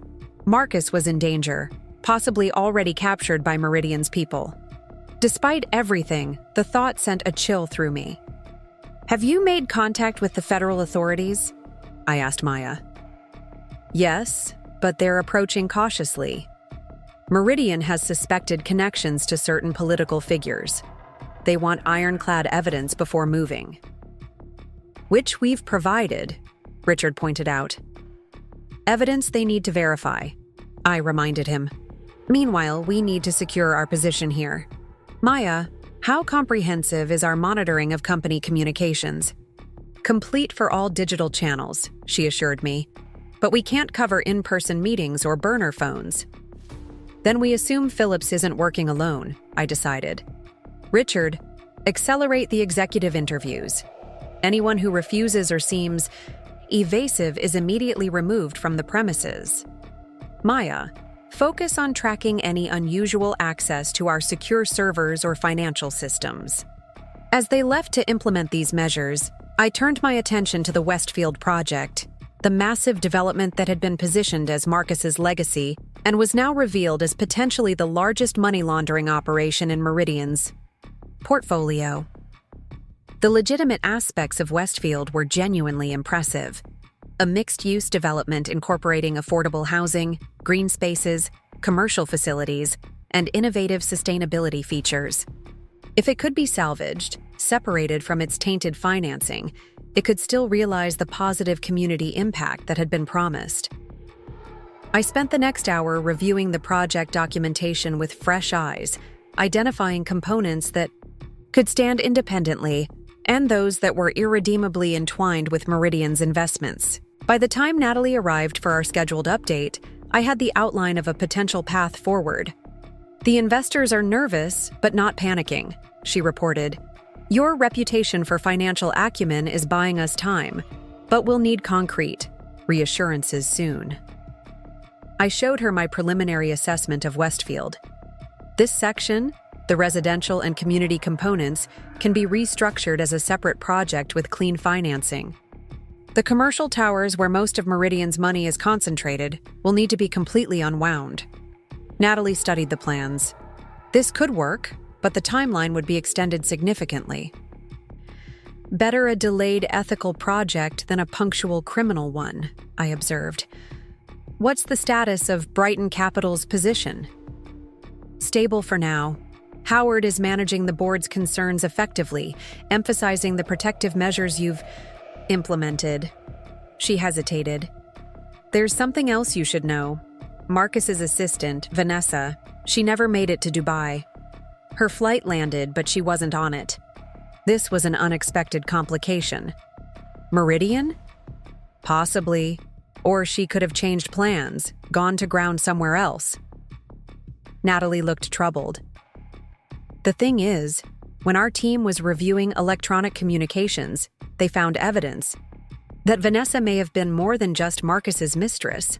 Some of the most questionable transactions were initiated through her terminal, using her credentials, but at times when building records show she wasn't in the office. Marcus used her access to create plausible deniability, I realized. If investigations ever came close, she could be framed as the primary actor. Or Natalie left the alternative unspoken. Or she was Meridian's plant all along, I finished, positioned to monitor Marcus's activities and ensure compliance with their requirements. The pieces were falling into place in a disturbing new pattern. If Vanessa was indeed working for Meridian, then Marcus's relationship with her, which I had assumed was merely the cliché of a middle-aged man pursuing a younger woman, took on more sinister implications. Had he been manipulated from the beginning? Was he now as much a victim as a perpetrator? My phone buzzed with a text from our security team. Federal agents have arrived. FBI Special Agent Carter requesting immediate meeting. Show them to the conference room, I instructed. And make sure they're actually federal agents, not Meridian associates with fake credentials. Within 15 minutes, I was seated across from Special Agent Diana Carter, a formidable woman with sharp eyes and an economy of movement that suggested extensive field experience. 2 additional agents accompanied her, positioning themselves discreetly near the door. Ms. Reeves, Carter began without preamble, we've reviewed the preliminary evidence your team provided. It's compelling enough to warrant a full investigation, but there are aspects that concern me. Such as, I prompted when she paused, the timing. These records indicate Meridian's operation has been running through Caldwell Developments for at least 5 years. Why are you only bringing this to our attention now? It was a fair question with subtle accusations embedded within it. Because I only received conclusive evidence last night, I replied honestly. I've had suspicions about certain projects for years, which is why I maintained separate business interests and limited my involvement with Caldwell operations. But until Marcus provided the documentation on that flash drive, I had no concrete proof of criminal activity. Carter's expression remained neutral. And your husband's current whereabouts? Unknown. We received a communication suggesting his planned departure was compromised, but we haven't been able to verify his location or condition. So he could be in Meridian's custody, Carter noted, which means they know their operation is exposed. Yes, I acknowledged, which is why we've implemented extensive security protocols and accelerated our timeline for contacting your team. Carter nodded thoughtfully. We're preparing warrants for multiple locations connected to Meridian's known associates. In the meantime, we'd like to establish a secure presence here to monitor developments and protect potential evidence. You'll have our full cooperation, I assured her. My team has already isolated the most relevant servers and documentation. As we discussed logistics, I felt a weight lifting. The federal involvement meant the situation was moving beyond my personal conflict with Marcus into the realm of justice and accountability. Whatever happened next, the truth about Meridian's operations would be exposed. The meeting concluded with arrangements for a joint task force to be stationed at Caldwell headquarters, with agents integrated into key departments, to monitor for any attempts at evidence tampering or asset concealment. As Agent Carter prepared to leave, she paused. "One more thing, Ms. Reeves. Our intelligence suggests Meridian doesn't act alone in these situations. They typically have high-level protection, someone in law enforcement, finance, or government, who helps cover their tracks. You should trust no one outside your immediate circle." "Understood," I said, though the warning sent a ripple of unease through me. "We'll maintain maximum security protocols." After the federal agents departed, I rejoined Natalie and Richard in the secure room we'd established for our core team. "The feds are taking this seriously," I informed them, but Agent Carter warned that Meridian likely has someone on the inside of law enforcement or regulatory agencies. "Which complicates everything," Richard observed grimly. "We can't be certain who in the official channels is trustworthy. All the more reason to maintain our independent security measures," I decided. "Maya stays in charge of our digital security, separate from the federal monitoring systems. Richard, continue the executive interviews with our own team, regardless of FBI questioning. Natalie, keep the Brighton board and investors updated, but only through secure channels." As they left to implement these directives, I turned to the Aziai city view that had once represented Marcus's triumph, but now symbolized a complex web of deception and corruption. Somewhere out there, Marcus was either fleeing, captured, or worse. Vanessa was missing, perhaps by choice, perhaps not. Meridian's operatives were likely already moving to contain the damage to their organization. And I stood at the center, the woman who had been dismissed as just a wife, now holding the threads that could unravel an international criminal enterprise. The irony wasn't lost on me, but there was no satisfaction in it, only resolve to see this through to its conclusion. Whatever the personal cost, my phone buzzed with an encrypted message from Maya. Detected attempted intrusion into primary financial servers. Origin masked but sophisticated. Countermeasures in place. Meridian was already testing our defenses, looking for weaknesses. The real battle was just beginning. The next 6 hours passed in a blur of activity. Federal agents established their command center in a conference room 3 floors below the executive suite. Maya's cybersecurity team repelled 2 more digital intrusion attempts while monitoring internal communications for suspicious activity. Richard completed interviews with 12 executives, identifying 3 who would be referred to federal investigators for further questioning. Throughout it all, I maintained the outward appearance of calm control, moving between departments, consulting with agents, reassuring employees. Inside, I was constantly calculating, assessing risks, anticipating potential threats from both known and unknown directions. By late afternoon, the initial chaos had resolved into structured response protocols. I was reviewing security footage with Agent Carter when Maya burst into the room, her usual composure shattered. "We've got a serious problem," she announced, her voice tense. "Someone just transferred $50 million from the Westfield Development Fund to an untraceable account. The authentication came from Marcus's private terminal, the one in your penthouse." Agent Carter was immediately alert. "When?" 17 minutes ago, Maya replied. "I detected it during a routine scan of transaction logs." "That's impossible," I protested. "The penthouse is under surveillance. No one has entered since this morning." Maya pulled up security footage on her tablet. "The building system shows no entry, but there's a 3-minute gap in the recording. Someone tampered with it, professionally." "Could it be remote access?" Carter asked. "Someone using stored credentials?" "Possible, but unlikely," Maya explained. "Marcus's system requires biometric confirmation for transactions of that size. Fingerprint or retina scan." The implications were chilling. Either Marcus had somehow returned to the penthouse undetected, or someone had access to his biometric data. Neither scenario was reassuring. "We need to secure that terminal immediately," Carter decided, already signaling to her team. "And lock down all remaining company assets before more funds disappear." As federal agents mobilized, I pulled Maya aside. "What about the other security measures? The ones Marcus doesn't know about?" A small smile crossed her face. "Still in place. The transfer triggered the silent protocol. We're tracking the money through shadow channels. It hasn't disappeared. We're just letting them think it has." I nodded with approval. Years ago, after noting irregularities in certain Caldwell transactions, I had instructed my private financial team to implement tracking mechanisms on all major accounts.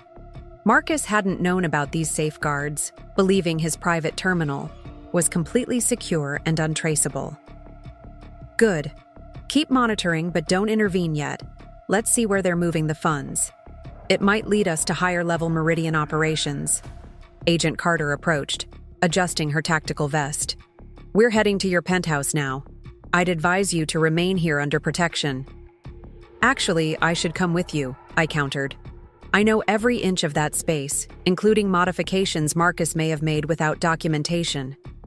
If someone's accessing his systems, I can help identify how." Carter looked skeptical, but nodded after brief consideration. "Stay behind the entry team and follow all instructions immediately. This isn't a social call. If Meridian operatives are present, they won't hesitate to eliminate witnesses." As we prepared to depart, Richard pulled me aside, his expression troubled. "Are you sure about this? You're making yourself a target." "I already am a target," I reminded him, "and I need to see for myself what's happening in my home." 20 minutes later, I was sitting in an unmarked SUV half a block from my building while Agent Carter coordinated with her tactical team. The plan was straightforward: secure the perimeter, clear the penthouse, then bring me in to assist with identifying any system breaches. From my vantage point, the building looked utterly normal. Doorman at his post, residents coming and going, the evening routine of a luxury high-rise unfolding without interruption. Whatever was happening in the penthouse was occurring behind the seamless facade of privilege and security that had always characterized my life with Marcus. "Entry team in position," Carter reported after receiving confirmation through her earpiece. "Ms. Reeves, remain in the vehicle until I personally return for you. Understood?" I nodded, watching as she and 6 agents moved swiftly toward the building's private entrance. The doorman admitted them without question, federal credentials opening doors that wealth alone sometimes couldn't. Minutes stretched into a tense half-hour with no communication. I was considering disregarding instructions and approaching the building when Carter finally emerged, her expression grim. "Penthouse is clear," she reported as she rejoined me in the SUV. "But there's something you need to see." The private elevator ride to the top floor was silent, Carter's demeanor preventing questions. When the doors opened, the atmosphere in the penthouse was clinical.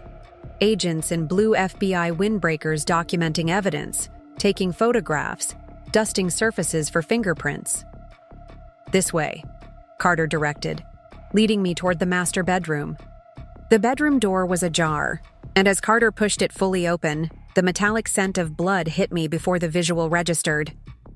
A body lay crumpled beside Marcus's private desk, a pool of darkening red spreading across the pale carpet. For one terrible moment, I thought it was Marcus. Then the figure was turned by a forensic technician, and I recognized the face: Gregory Phillips, Caldwell's CFO, who had been escorted from the building that morning. "Single gunshot wound to the head," Carter explained dispassionately. "Executed professionally. We estimate time of death between 3 and 4 hours ago." I processed this information with detached analysis, my mind already connecting dots. And Marcus's terminal? Accessed approximately 30 minutes after the estimated time of death. The system registered Phillips's biometric data for the transaction. That's not possible, I said immediately. Phillips never had access to Marcus's private systems. Carter gestured toward the terminal. The logs are clear, unless someone used Phillips's biometrics after his death, I finished. The thought. Finger pressed to the scanner by a third party. Precisely. Carter surveyed the pristine room, so at odds with the violence it had witnessed. The question is, who brought Phillips here, executed him, then used his access to transfer the funds? I walked slowly around the space, noting subtle discrepancies. A drawer slightly ajar. The angle of Marcus's chair different from its usual position. Someone who knew the penthouse layout, I observed. Someone who knew about Marcus's terminal and its security protocols. Someone who could enter the building without raising suspicions. A chill ran through me as I reached the inevitable conclusion. Vanessa, I said quietly. She's been here many times. The staff would recognize her. Might even assume she had permission to enter in Marcus's absence. Carter nodded thoughtfully. We're pulling building security footage now. If she's involved, we'll identify her. But I knew we wouldn't. Vanessa, or whoever she really was, would have been careful, using service entrances, timing gaps in surveillance. The 3-minute interruption in security footage was no accident. Phillips was a sacrifice, I realized aloud.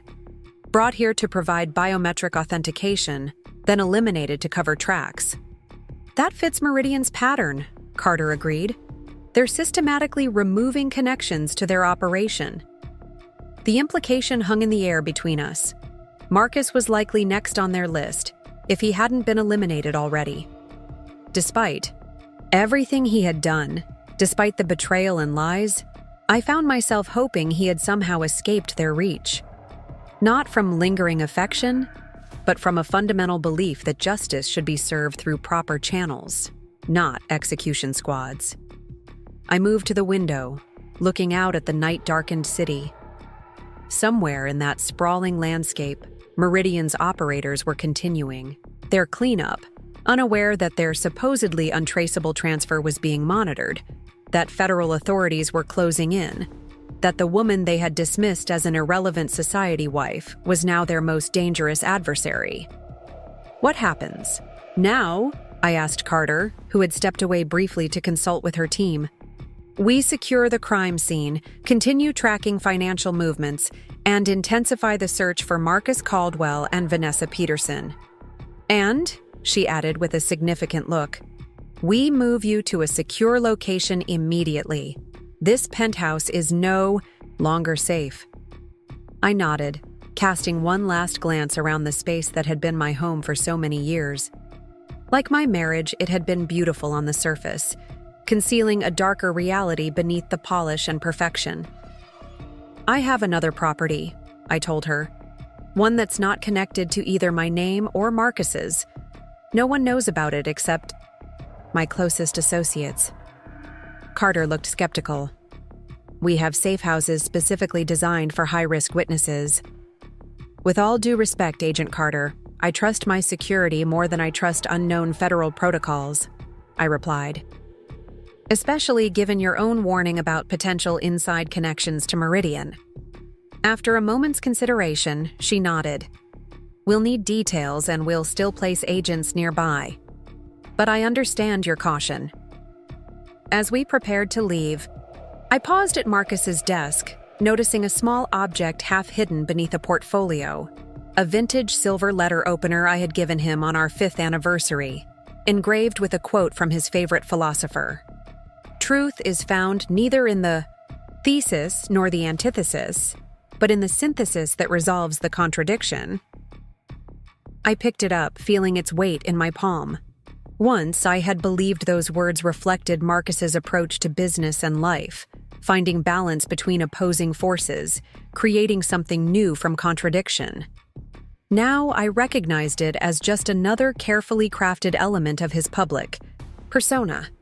Ms. Reeves? Carter prompted from the doorway. We should go. I slipped the letter opener into my pocket. a small reminder of the man I had thought I married, and of the synthesis I was now creating from the ruins of his deception.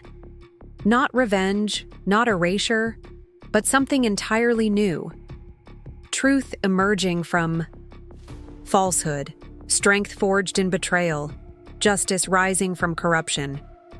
Whatever came next, I would face it not as Marcus Caldwell's wife, but as Sophia Reeves, architect of her own destiny, builder of her own legacy, author of her own truth.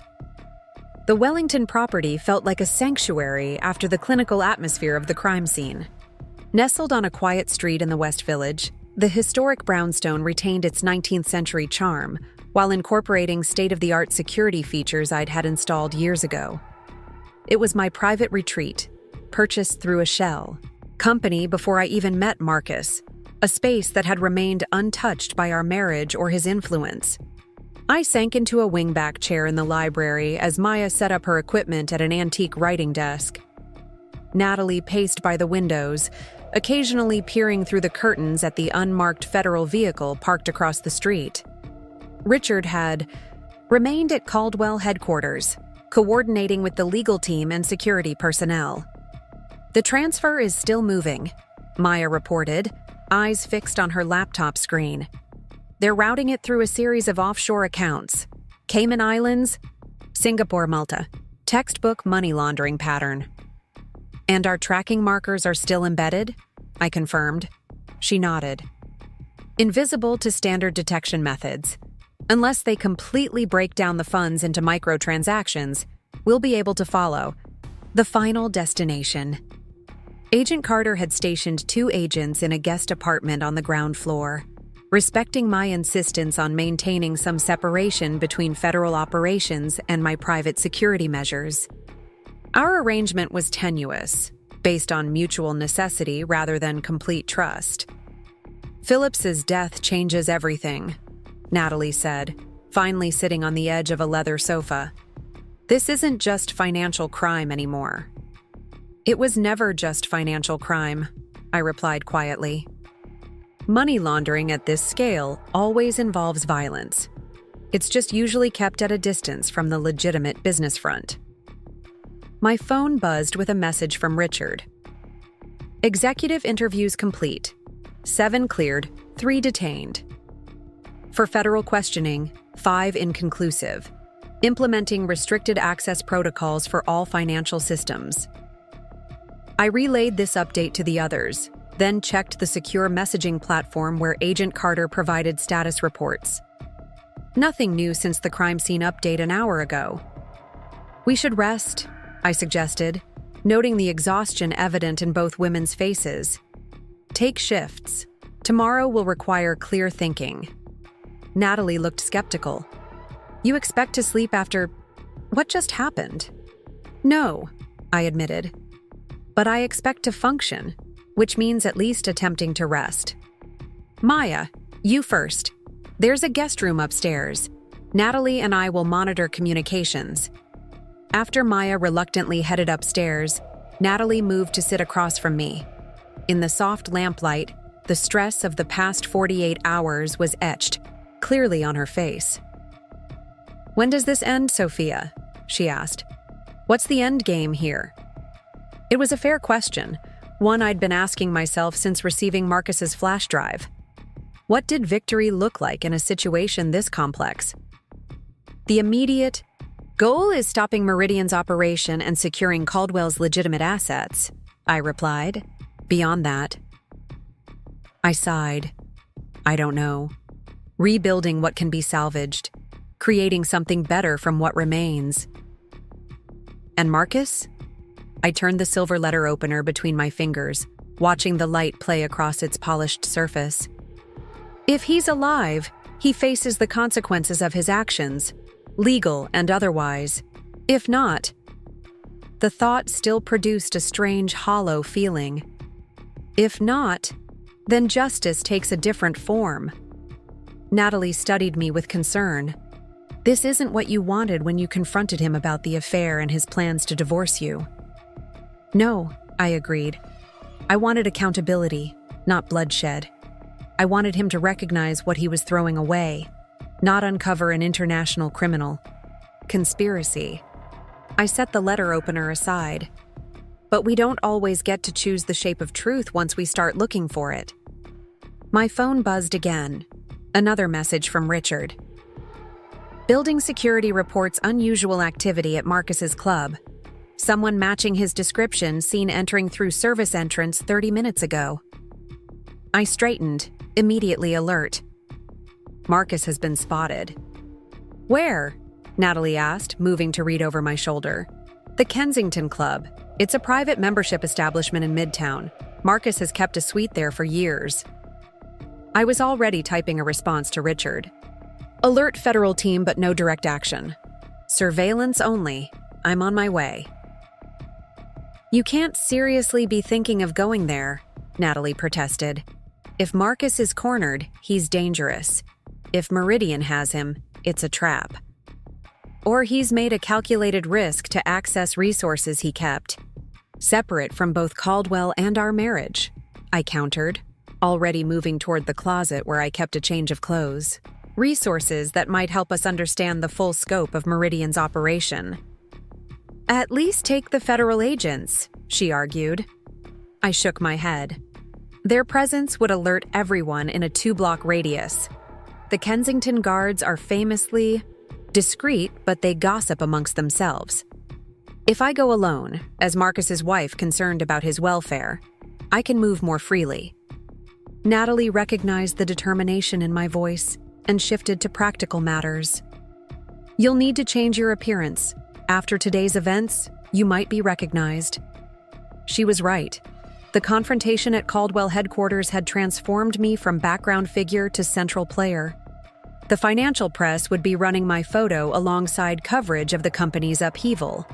20 minutes later, I looked in the mirror at a woman Marcus might walk past without recognition. My distinctive copper hair was hidden beneath a dark bob wig, blue contact lenses masking my hazel eyes, makeup applied to subtly alter the contours of my face. The elegant business attire had been replaced by the kind of understated luxury worn by the second wives and girlfriends who frequented the club. Designer jeans, cashmere sweater, statement jewelry that drew the eye away from facial features. The car is here, Maya announced, having been briefed on the plan. Our security team will maintain digital surveillance and monitor police channels. Agent Carter has been informed that you're following a lead, but not given specifics. I could imagine Carter's reaction to that careful omission. She'll figure it out quickly enough. Make sure she understands I'm not interfering with their investigation, just pursuing a parallel inquiry. Be careful, Natalie said, embracing me briefly. Marcus has already shown he's not the man you thought you knew. That's precisely why I need to see him, I replied. To understand what's real and what was fabrication. The Kensington Club occupied a stately Beaux-Arts building that had once been a banking headquarters. Its limestone facade and discreet brass plaque gave no indication of the power concentrated within its walls. Business deals, political alliances, and social hierarchies were established and maintained in its wood-paneled rooms, far from public scrutiny. The driver stopped a block away at my instruction. I approached on foot, moving with the confident stride of someone who belonged in these rarefied spaces. The doorman recognized me despite my altered appearance, not surprising given that I'd accompanied Marcus to countless events over the years. Mrs. Caldwell, he said with a slight nod. It's been some time. Good evening, Edward, I replied smoothly. I understand my husband is here. He's not answering his phone, and we have an urgent family matter to discuss. Edward maintained an impassive expression, trained never to confirm or deny a member's presence. I'd be happy to check if Mr. Caldwell is accepting visitors. If you'll wait in the reception area. That won't be necessary. I produced the platinum membership card Marcus had insisted I carry, but which I'd rarely used. I'll go up to his suite directly. A flicker of uncertainty crossed Edward's face. The club's protocols dictated respect for members' privacy, but the card gave me legitimate access. Of course, Mrs. Caldwell. Mr. Caldwell's suite is still on the fourth floor, East Wing, I finished for him. I remember. Thank you, Edward. The lobby maintained its timeless elegance: marble floors, mahogany paneling, oil paintings of distinguished former members. I nodded to a few acquaintances as I crossed to the elevator, careful to project calm purpose rather than urgency. The fourth floor housed private suites maintained for members who needed occasional accommodations in the city. Marcus had kept his since before our marriage, ostensibly for late nights working downtown or entertaining clients from abroad. I had visited only a handful of times, always for official club functions, never the suite itself. The hallway was silent, thick carpeting muffling my footsteps as I approached Suite 412. No light showed beneath the door, but that meant nothing in a space designed for privacy.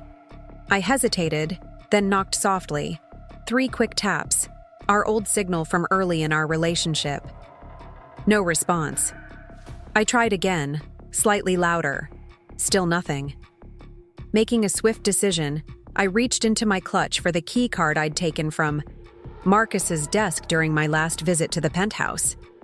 He'd never known I'd found his spare, having discovered it years ago while looking for a missing earring. I'd kept it not out of suspicion but as a practical safety measure, a way to reach him in an emergency if his phone was off. The lock disengaged with a soft click. I pushed the door open slowly, alert for any sound or movement within. The suite was dark except for the ambient city light filtering through partially closed drapes. The sitting room appeared untouched, everything in perfect order, testament to the club's impeccable housekeeping rather than recent occupancy. "Marcus?" I called softly, moving further into the space. The bedroom door was ajar, a thin wedge of deeper darkness. As my eyes adjusted, I could make out the silhouette of someone sitting in an armchair by the window, motionless. "I thought you might come." Marcus's voice emerged from the shadows, unnervingly calm. "Always 3 steps ahead. That's what I admired about you, even when it infuriated me." I reached for the light switch, but his voice stopped me. "Don't. Please. The darkness is preferable at the moment." Something in his tone made me pause. I moved closer, navigating by the faint light from the window. As I approached, I could see why he preferred darkness. His face was badly bruised, one eye swollen shut, a crude bandage wrapped around his left hand. "What happened to you?" I asked, my voice neutral despite the shock. A bitter laugh escaped him. "Meridian?" expressed their displeasure with my unauthorized information sharing. I was fortunate to escape with this much intact. I perched on the edge of the bed, maintaining some distance between us.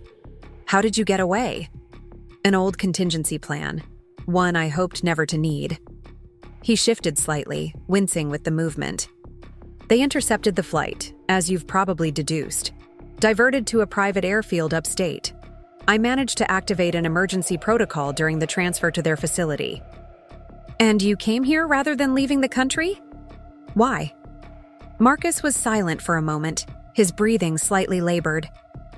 "Because running solves nothing. Because Meridian's reach extends further than you realize. And because..."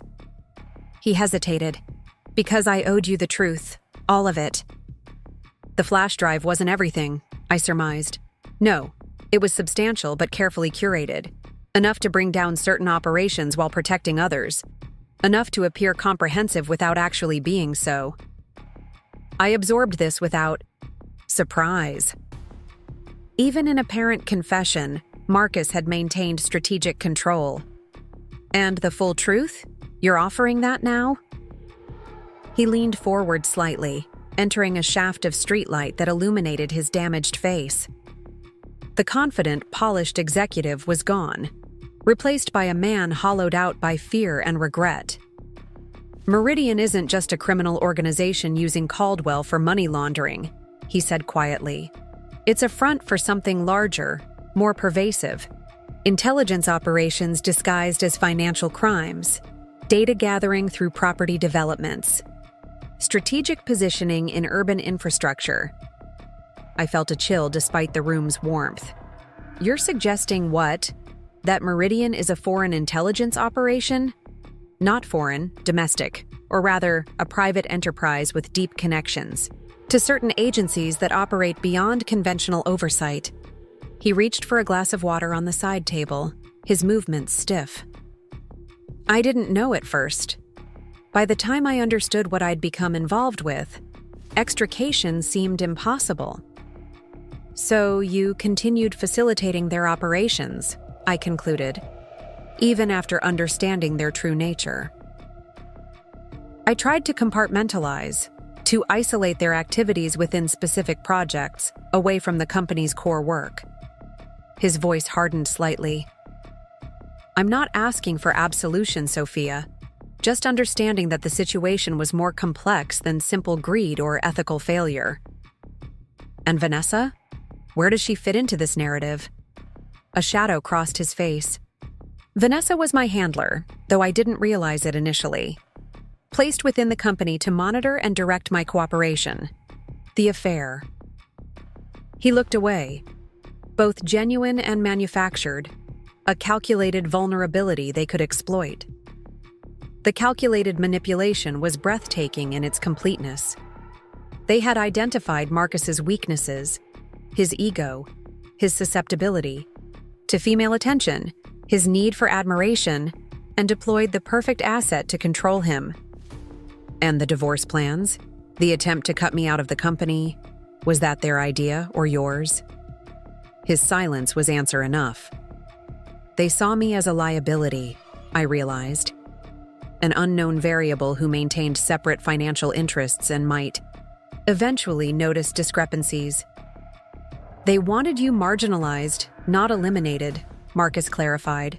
A bitter ex-wife focused on alimony battles would pose no threat to their operations. Until I revealed that I owned the building and controlled their financial channels, I concluded. Suddenly, the dismissed wife became an existential threat. Marcus nodded wearily. Hence their aggressive response. Phillips's execution was a warning. There will be others unless we act quickly. We? I raised an eyebrow. You still consider us a team after everything that's happened? I consider us both targets of an organization that doesn't tolerate loose ends, he replied. And I consider you the only person with both the resources and intelligence to help me prevent what comes next. Which is? He reached for a leather portfolio beside the chair, removing a USB drive smaller than his fingernail. Contingency protocol. If their primary operations are compromised, they activate a series of financial maneuvers designed to destabilize targeted markets. Create enough chaos to cover their withdrawal and restructuring. Financial terrorism, I murmured, the implications dawning. Using positions they've established through companies like Caldwell. Precisely. The transfer from Westfield today was just the beginning, a test to see if their channels are still open. There are 11 additional transfers scheduled over the next 3 days, targeting everything from pension funds to municipal bonds. How do you know this? His damaged face twisted in what might have been a smile. Because I helped design the protocol. My banking background made me useful, beyond just providing a legitimate business front. The Marcus before me was simultaneously familiar and unrecognizable. The strategic mind I had admired for years now revealed in a context I could never have imagined. He had always operated in ethical gray areas, but this was different. This was complicity in something that threatened not just individual investors, but systemic stability. Why should I believe anything you're telling me now? I asked. You've lied consistently for years, manipulated situations to your advantage, betrayed both personal and professional trust. Because I have nothing left to gain through deception, he replied simply. My company is gone. My reputation is destroyed. My freedom is contingent on cooperation with federal authorities. All that remains is preventing further damage from operations I helped establish. I studied him, looking for tells of dishonesty. I'd learned to recognize over 15 years of marriage. His posture, despite the obvious pain, was open. His undamaged eye held steady. The defensive pride that typically accompanied his manipulations was absent. What exactly are you proposing? Well, a coordinated intervention using your financial leverage and my inside knowledge. Block the scheduled transfers, identify the key operators within legitimate institutions, and provide federal authorities with actionable intelligence on Meridian's complete structure. And in exchange? There would be terms. There always were with Marcus. Consideration in whatever legal proceedings follow. Not immunity, I don't expect that. But recognition of cooperation in sentencing recommendations. It was more reasonable than I had anticipated. No demands for financial support, no attempts to retain control of company assets, no elaborate escape plan, just a pragmatic acceptance of consequences with a desire to mitigate damage. The federal investigation is already in progress, I pointed out. Agent Carter has access to the evidence from your flash drive. What makes you think they need your direct involvement? Because what I gave you was carefully edited, he admitted. Enough to trigger investigation, but incomplete regarding the higher-level connections.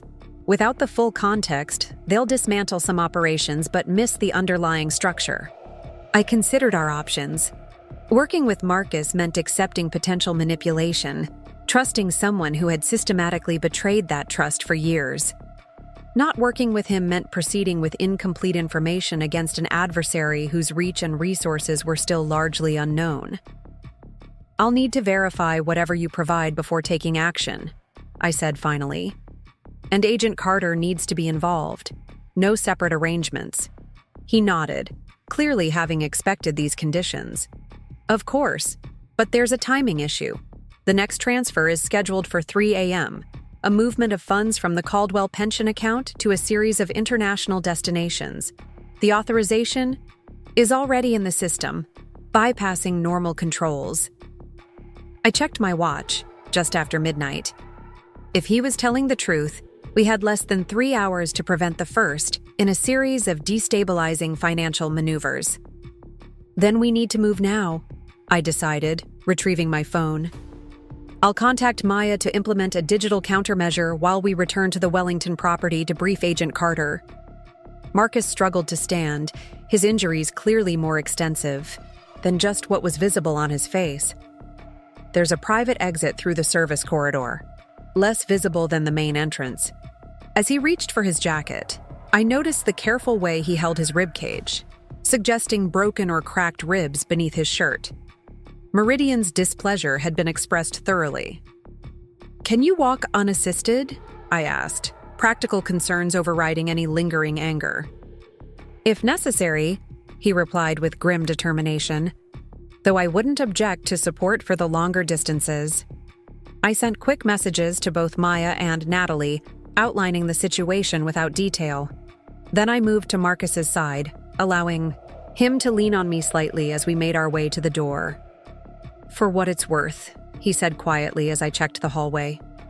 "I am sorry.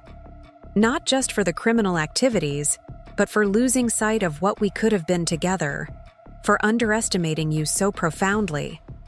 "Save your energy," I replied, not ready to engage with personal apologies when larger concerns loomed. Explanations can wait. Action can't. The service corridor was dimly lit and deserted at this hour. We moved slowly, Marcus's breathing becoming more labored with each step. I supported more of his weight as we approached the service elevator, concerned by his deteriorating condition. "You need medical attention," I observed as the elevator doors closed behind us. "After we secure the pension funds," he insisted. "My injuries are painful, but not life-threatening." The car I'd arrived in was waiting at the service entrance, driver alert and engine running. I helped Marcus into the back seat, then slid in beside him, giving the driver the Wellington address. Maya is implementing a temporary freeze on all Caldwell accounts, I informed Marcus as the car pulled away from the curb. It won't stop properly authenticated transactions indefinitely, but it buys us time to set up more comprehensive barriers. He nodded, then winced at the movement. Smart, but they'll have workarounds. The system was designed with redundancies. Then help me understand them, I said, opening my tablet to a secure connection with Maya's systems. Every pathway, every override protocol, every authentication method. For the next 20 minutes, as the car navigated the relatively empty midnight streets, Marcus detailed the elaborate financial architecture he had helped create. Legitimate. Banking channels interwoven with shadow systems, conventional security measures with hidden backdoors, normal corporate hierarchies with parallel command structures. The picture that emerged was both impressive and disturbing, a masterpiece of financial engineering turned to corrupt purposes. I could see echoes of Marcus's legitimate brilliance in the design, his talent for creating elegant solutions now applied to systematic deception. You could have done so much good with these skills, I said finally, after he finished explaining a particularly clever funds routing mechanism. A complexity of emotions crossed his face. I believed I was, at first. The original projects were transformative. Affordable housing, sustainable infrastructure, community spaces. Meridian's involvement was gradual, incremental. Each compromise seemed justifiable in isolation. Until they weren't, I finished for him. Until you were too entangled to extricate yourself without consequences. Yes. He looked out the window at the passing cityscape. The classic trap. Each step making the next seem inevitable until you're moving in a direction you never intended. We lapsed into silence for the remainder of the journey, both processing the strange circumstances that had brought us to this moment. Enemies turned reluctant allies against a common threat. When we arrived at the Wellington property, Natalie was waiting at the private entrance, her expression shifting from concern to shock at Marcus's condition. He needs medical attention, I told her as we helped him from the car. Dr. Linden is already here, she replied.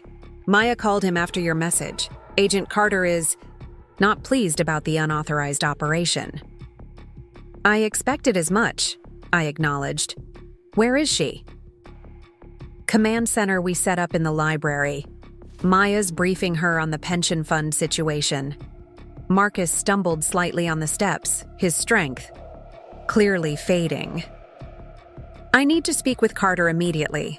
The technical details can wait until you're stabilized, I interrupted firmly. Dr. Linden first, then the briefing. For once, Marcus didn't argue, allowing us to guide him to a guest room where a discreet private physician waited. Dr. Linden had treated various members of my family for years, maintaining absolute confidentiality regardless of circumstances. I'll handle Carter, I told Natalie as Dr. Linden began his examination. Stay with him. Make sure he doesn't try to join us until medically cleared. You trust him? Natalie asked quietly. After everything? I considered the question. Trust isn't binary. I believe his information about the financial threats is accurate. I believe he wants to prevent further damage. Beyond that. No, I don't trust Marcus Caldwell. But I'll use his knowledge while maintaining appropriate skepticism. Agent. Carter was pacing the library when I entered, her professional composure thinly veiling obvious frustration. Unauthorized contact with a person of interest in an active federal investigation, she said by way of greeting. Failure to disclose relevant information to the task force. Independent operation without proper security protocols. Did I miss anything?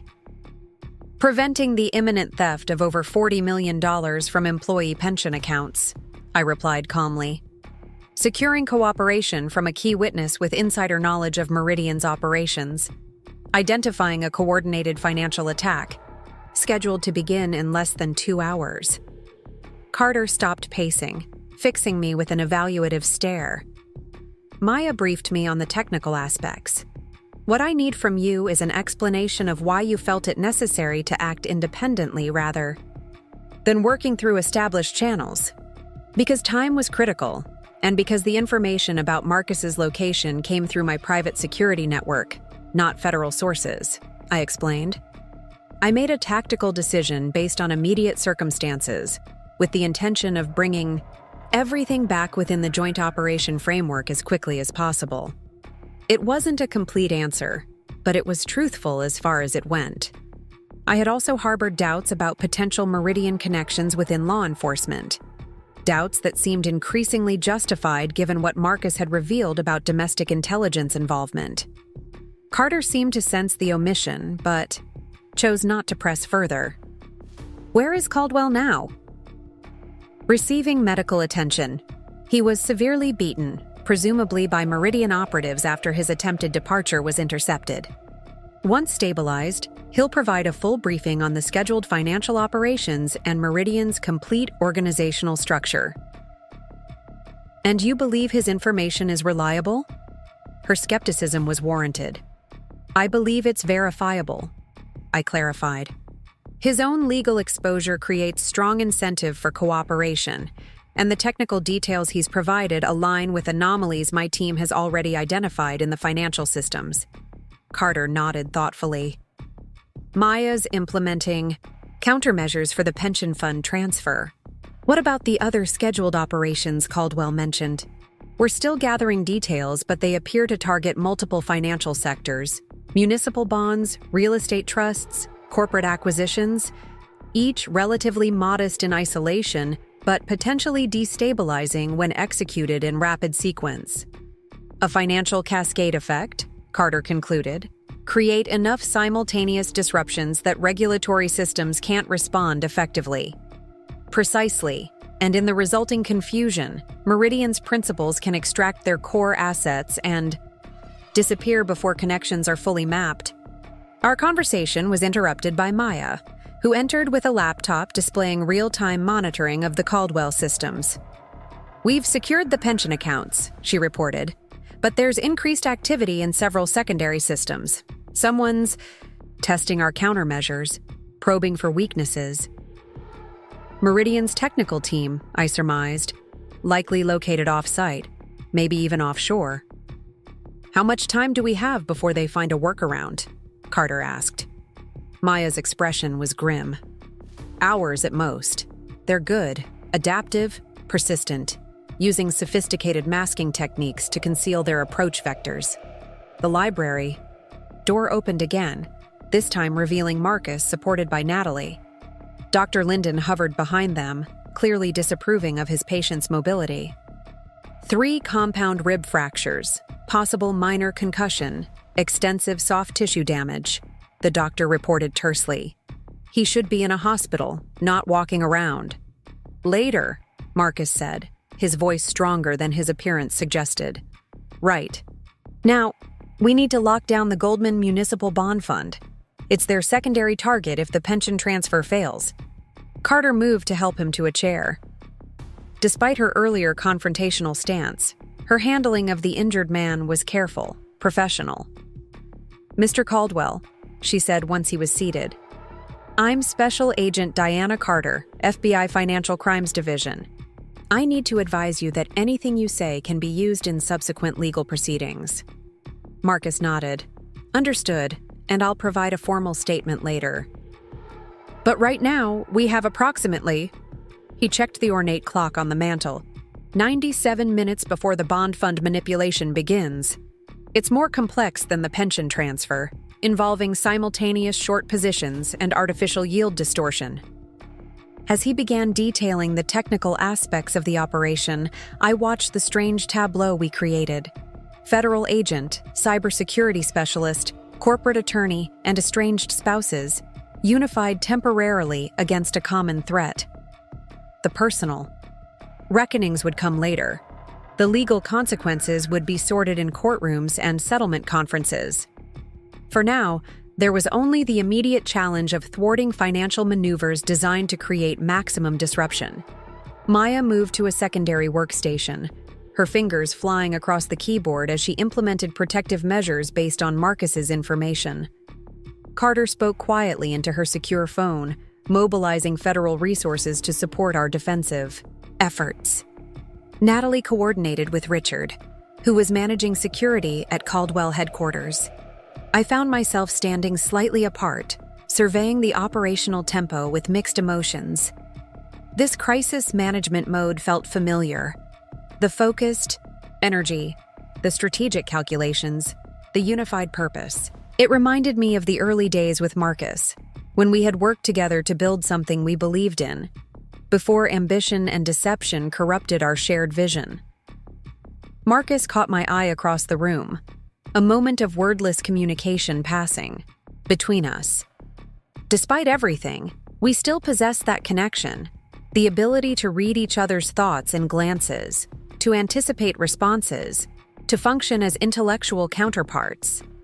It had been the foundation of our relationship, the aspect I had mourned most as our marriage deteriorated.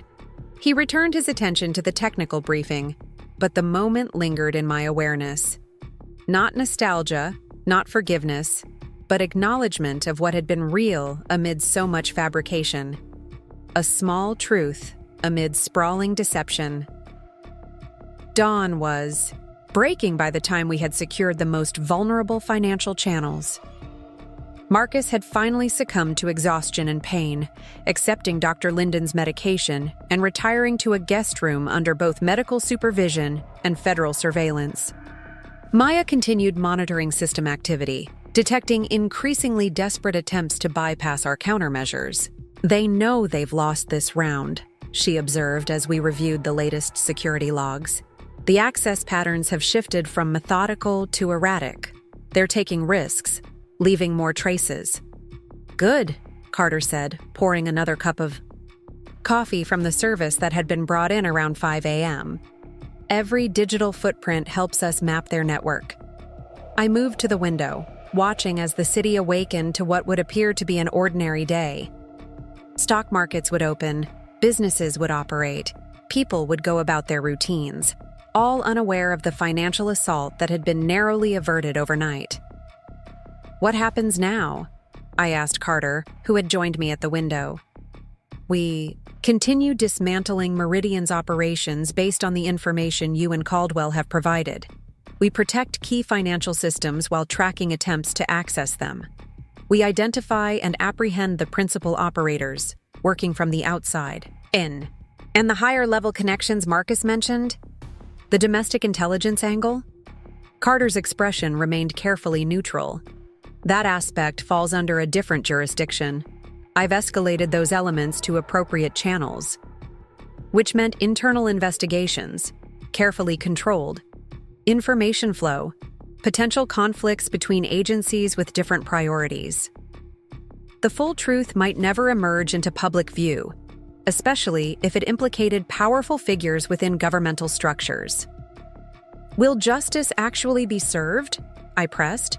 "Or will this be contained, managed, sanitized for public consumption?" A hint of genuine emotion broke through Carter's professional demeanor. "I can only speak for my division's commitment, Ms. Reeves. We will prosecute financial crimes to the fullest extent of the law. Beyond that." She shrugged slightly. "Some battles must be fought incrementally." It wasn't the answer I wanted, but it was honest. A recognition of institutional limitations and the complex reality of power dynamics. Meridian's operational layer would face consequences, but the architects behind it might remain sheltered by the very systems they had manipulated. "And Marcus?" I asked, the question that had hovered at the edges of my thoughts throughout the night.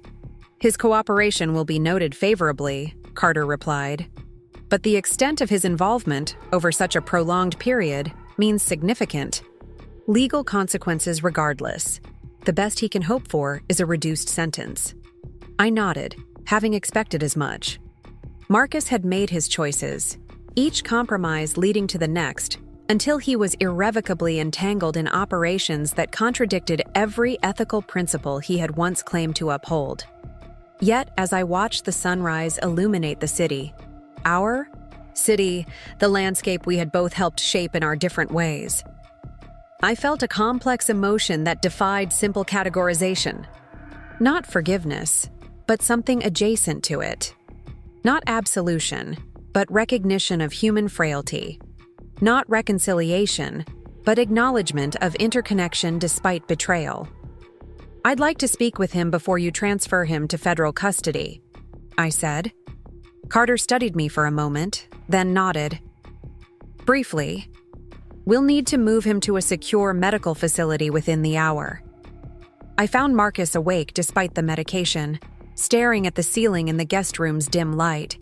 He turned, his head slightly as I entered, the movement clearly causing pain. "Is it contained?" he asked immediately. "For now," I confirmed, taking a seat in the chair beside the bed. "The pension funds and bond manipulations have been blocked. Maya's team is securing the remaining vulnerability points based on your information." He closed his eyes briefly, relief evident in his expression. "Good. That's good." We sat in silence for a moment, the weight of everything between us. 15 years of marriage, layers of deception, moments of genuine connection. The complex tapestry of a shared life now unraveling, filling the space between us. "What will you do now?" he asked finally. "After all this is resolved?"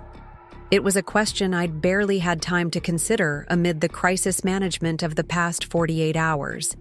The future stretched before me, no longer defined by the parameters of being Marcus Caldwell's wife, yet still shaped by the aftermath of that identity.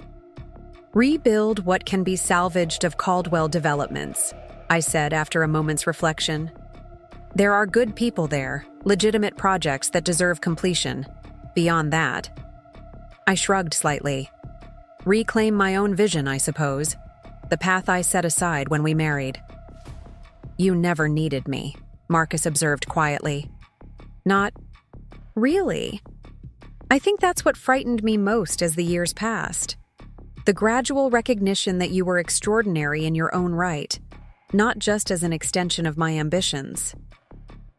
It was perhaps the most honest thing he had ever said to me, an acknowledgement of the fundamental imbalance that had corrupted our partnership from within. "I chose you," I reminded him, "not out of necessity, but because I believed in our potential together. That was real, Marcus. Whatever else was fabricated, that wasn't." He turned to look directly at me, his damaged face unable to conceal the raw emotion beneath. "I know. That's what makes all of this so—" He gestured vaguely with his unbandaged hand, searching for the right word. "Tragic?" I suggested. A small, pained smile. "I was going to say fucking stupid, but tragic works too." The unexpected profanity, so unlike Marcus's usually careful speech, startled a laugh from me. For a brief moment, the tension between us eased, allowing a glimpse of the connection that had once felt unbreakable. "Agent Carter will be transferring you soon," I said, returning to practical matters. "Is there anything you need? Anything I can arrange?" He shook his head slightly. "I've made my own preparations. Legal representation, financial arrangements, for the duration of whatever sentence emerges." One advantage of anticipating catastrophe, contingency planning becomes second nature.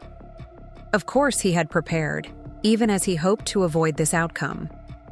Strategic thinking had always been Marcus's strongest asset, in business, and apparently in criminal enterprise as well. "Will you be all right?" he asked unexpectedly. "Not financially, I know you." 6 months later, I stood on the rooftop garden of the newly renamed Reeves Tower, watching the sunset paint the city skyline in hues of amber and rose. The building that had once housed Caldwell Developments now served as headquarters for the Reeves Foundation, created from the salvaged legitimate assets of Marcus's former empire. The media storm had eventually subsided. Marcus had pled guilty to reduce charges in exchange for his cooperation, receiving a 7-year sentence with possibility of parole after 4. Meridian's operational structure had been largely dismantled, though rumors persisted about certain high-level connections, remaining untouched.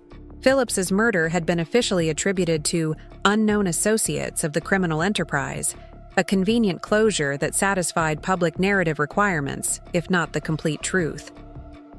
The community center designs came in, Natalie I said, joining me at the railing. They're incorporating all the sustainability features you requested. I nodded, taking the tablet she offered. The Westfield development had been fundamentally reimagined. The commercial towers scaled back, affordable housing increased, public spaces expanded. What had begun as Marcus's ego project and evolved into Meridian's money laundering operation was now becoming something genuinely transformative for the community it would serve. Construction begins next month? I confirmed, reviewing the timeline. Yes. The funding is secure, permits cleared. We've hired locally for 80% of the positions. Natalie smiled. The community board actually applauded at yesterday's presentation. When was the last time that happened at a development meeting in this city? Never, in my experience. I returned the tablet. How are the former Caldwell employees adjusting to the new structure? Surprisingly well. The employee ownership model has increased engagement across departments. Elena's doing an excellent job as COO. Even some of the old guard who initially resisted have come around. The transition hadn't been seamless. Rebuilding from the ruins of scandal and criminal investigation never could be. But the core of what we'd salvaged, the talented people, the worthwhile projects, the ethical foundation we'd reestablished, was flourishing in unexpected ways. Have you read his letter? Natalie asked carefully. I didn't pretend to misunderstand. Marcus had written to me 3 times since beginning his sentence. The first 2 letters remained unopened in my desk drawer. The third had arrived yesterday. Not yet, I admitted. I'm not sure what purpose it would serve. Closure, perhaps? I turned from the view, considering her suggestion. Is closure actually possible after something like this? Or just a comforting fiction we tell ourselves to move forward? Maybe it's both, Natalie offered. A necessary fiction that enables genuine progress. Before I could respond, Richard appeared at the rooftop entrance. The Brighton board meeting starts in 20 minutes. Howard asked if you could join early to discuss the new investment guidelines. I'll be right down, I assured him. After they left, I lingered a moment longer, watching the city transition from day to evening, lights flickering on in office buildings and apartments, the pulsing energy of millions of lives intersecting in countless ways. Somewhere within that landscape was the federal facility where Marcus was serving his sentence, his world now confined to yards rather than miles, his universe contracted to institutional routines. I reached into my jacket pocket, feeling the envelope I'd carried with me since its arrival. Perhaps Natalie was right. Perhaps some form of closure, however imperfect, was necessary for the next chapter to begin unhindered by lingering questions. Breaking the seal, I unfolded a single page covered in the precise handwriting I knew so well. Sophia, I've drafted this letter countless times, searching for words adequate to the task. There are none. No apology can encompass the damage done. No explanation can justify the choices made. No remorse can restore what was broken. So instead, I offer only this. You were right, always, about everything that mattered. The company you've built from the remains of mine is everything I claimed to want but lacked the moral courage to create. The vision you're implementing for Westfield is what that community truly deserves. The respect you've earned is based on substance rather than facade. I read about your work whenever possible. I see what you've accomplished in 6 months of freedom compared to what I failed to achieve in years of corruption. It's a stark lesson in the relationship between integrity and lasting impact. I don't ask for forgiveness or even understanding. Those aren't reasonable requests given our history. I write only to acknowledge what should have been recognized years ago. You were never just anything. You were and are extraordinary in your own right. a fact I was too insecure to fully embrace when it might have mattered. Be well, Sophia. Build something that lasts. Marcus, I refolded the letter, sliding it back into its envelope. No dramatic revelations, no manipulative pleas, no hidden agenda I could detect. Just a simple acknowledgement of truth that had come far too late to save what we had built together, but perhaps in time to allow what we had each become separately to exist without the weight of unspoken recognition. Tucking the envelope into my pocket, I turned toward the door. The Brighton board was waiting, and after that, a community meeting about the Westfield project, and tomorrow, negotiations for a new development in an underserved neighborhood east of the river. The future stretched before me, shaped by my hands alone, built on foundations stronger than deception or revenge.